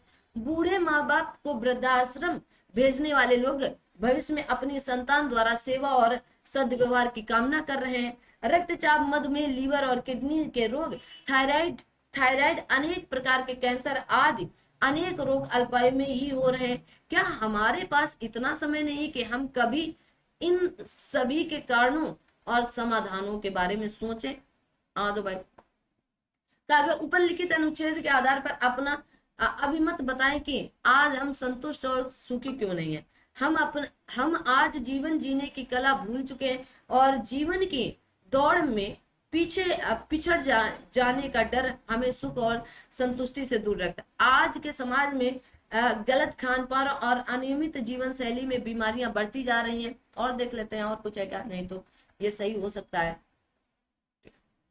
यहाँ पर। और कुछ नहीं, तो आ जाओ भाई, तो यही सही है ना। सही हो सकता है तो क्या, तो आप कहेंगे A option is right answer. संतुष्टि से दूर रखे गए। आगे आते हैं, आगे देखो, कहा गया योग, योग व्यायाम और मैदान के खेलकूद गायब होने के कारण हमारे जीवन में क्या प्रभाव पड़ रहा है। तो बच्चों को शारीरिक विकास के उचित अवसर नहीं मिलते हैं, तो क्या कहेंगे, उचित अवसर नहीं मिलते हैं। प्रकृति का गया समीप न मिलने से बच्चों और बड़ों का गया सर्वविध विकास नहीं हो पा रहा है। अनेक प्रकार की बीमारियां शरीर में घर बनाने लगती हैं। क्या गया अनुच्छेद के अनुसार आपके दृश्य में जीवन बढ़ने वाले तनाव का कौन सा कारण सबसे प्रमुख है। तो आप कहेंगे पति पत्नी की व्यस्तता और आपसी व्यवहार, जीवन की दौड़ में पिछड़ जाने का डर होता है। का अनुच्छेद के कहा गया परिप्रेक्ष्य में आज की बदलती जीवन शैली का सबसे प्रमुख उदाहरण क्या है। तो संवेदनहीनता, ज्यादा से ज्यादा धनार्जन और अधिकाधिक कहा गया सुख साधन एकत्रित करने की होड़ लगी है ना, होड़ लगी हुई है। मोबाइल कंप्यूटर और टेलीविजन में अत्यधिक व्यस्तता हमारे जीवन को किस रूप में सर्वाधिक प्रभावित कर रही है। तो क्या कहेंगे, लंबे समय तक टेलीविजन कंप्यूटर सोशल मीडिया में व्यस्त होने पर व्यक्ति वास्तविक दुनिया से दूर की दुनिया में जीने लगता है और उसका स्वास्थ्य चौपट होने लगता है। तो क्या बोलोगे, option number B is right answer. आगे बढ़ते हैं, अब आता है आपका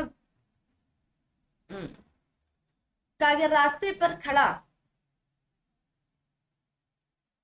देखिएगा ये 100 क्वेश्चन हो चुके हैं, है ना।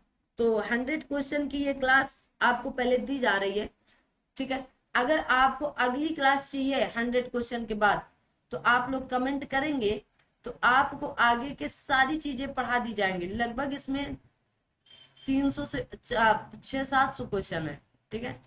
कितने, तो आप कहेंगे टोटल, देखो 1 मिनट हम दिखाते हैं आपको कितने क्वेश्चन है, ठीक है।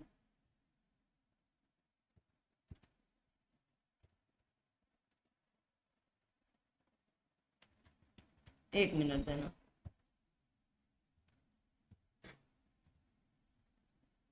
देखिएगा 200 ये अभी चल ही रहा है ना, अरे बहुत ढेर सारे क्वेश्चन, ठीक है। तो 300 के आसपास है। तो आप कहेंगे अगले वीडियो पर आप कमेंट करेंगे अगर, तो अगला वीडियो आपके लिए और 100 क्वेश्चनों का बना दिया जाएगा, ठीक है। कोई दिक्कत वाली बात नहीं है, क्योंकि आज थोड़ी सी मेरी तबीयत भी डाउन है, तो इस वजह से अभी कुछ इस तरह का हो, मैं आप सभी से मांग कर रही हूँ ना। चलो, तो 256 क्वेश्चन है, लगभग 250 क्वेश्चन। पैराग्राफ लंबे हैं, उनको पढ़ना, ठीक है, तो टाइम लग रहा है। तो 100 क्वेश्चन हो चुके हैं, और आप कहेंगे तो 100 क्वेश्चन और आपके बीच में करा दिए जाएंगे। ऐसी बात नहीं कि नहीं कराए जाएंगे, ठीक है ना। तो 100 क्वेश्चन हो चुके हैं, 100 क्वेश्चन आप कहेंगे तो और करा दिए जाएंगे, ठीक है। तो आप लोग कमेंट करके बताना कि आपको 100 क्वेश्चन कैसे लगे, मतलब सही लग रहे हैं कि नहीं लग रहे हैं। और अगर आपको पसंद आए लेक्चर तो आप बताइए, तो हम लोग और आगे कंटिन्यू इसको बना देंगे, कोई दिक्कत नहीं है। कमेंट करना आपका काम है, अगर आप कमेंट कर देंगे तो आपको वीडियो आगे मिलती जाएंगी, कोई दिक्कत वाली बात नहीं है, ठीक है। चलिए, तो 100+ अभी इस वाली लेक्चर को देख लें, और फिर जैसा हो तो आप लोग बताएंगे, ठीक है। तो आज की इस क्लास को यहीं रखेंगे, और सेशन को लाइक शेयर और चैनल को सब्सक्राइब कर दीजिएगा। टेलीग्राम चैनल जरूर ज्वाइन कर लेना, क्योंकि उसका लिंक आपको डिस्क्रिप्शन बॉक्स में ऑलरेडी दे दिया गया है, ठीक है। वहां पर जैसे आकर आप लोग कहते हैं पीडीएफ नहीं मिल रही है, तो पीडीएफ ऑलरेडी पिन है ना। पिन जब ऊपर पिन लिखा रहता है, मतलब पिन वाले पे जाओगे तो वहां 3-4 चीजें ही मात्र पिन है, तो वहां पर आपकी ये वाली पीडीएफ भी पिन है, तो आप उसे भी देख सकते हैं। तो मिलेंगे नेक्स्ट लेक्चर में, तब तक आप लोग अपना ध्यान रखिएगा।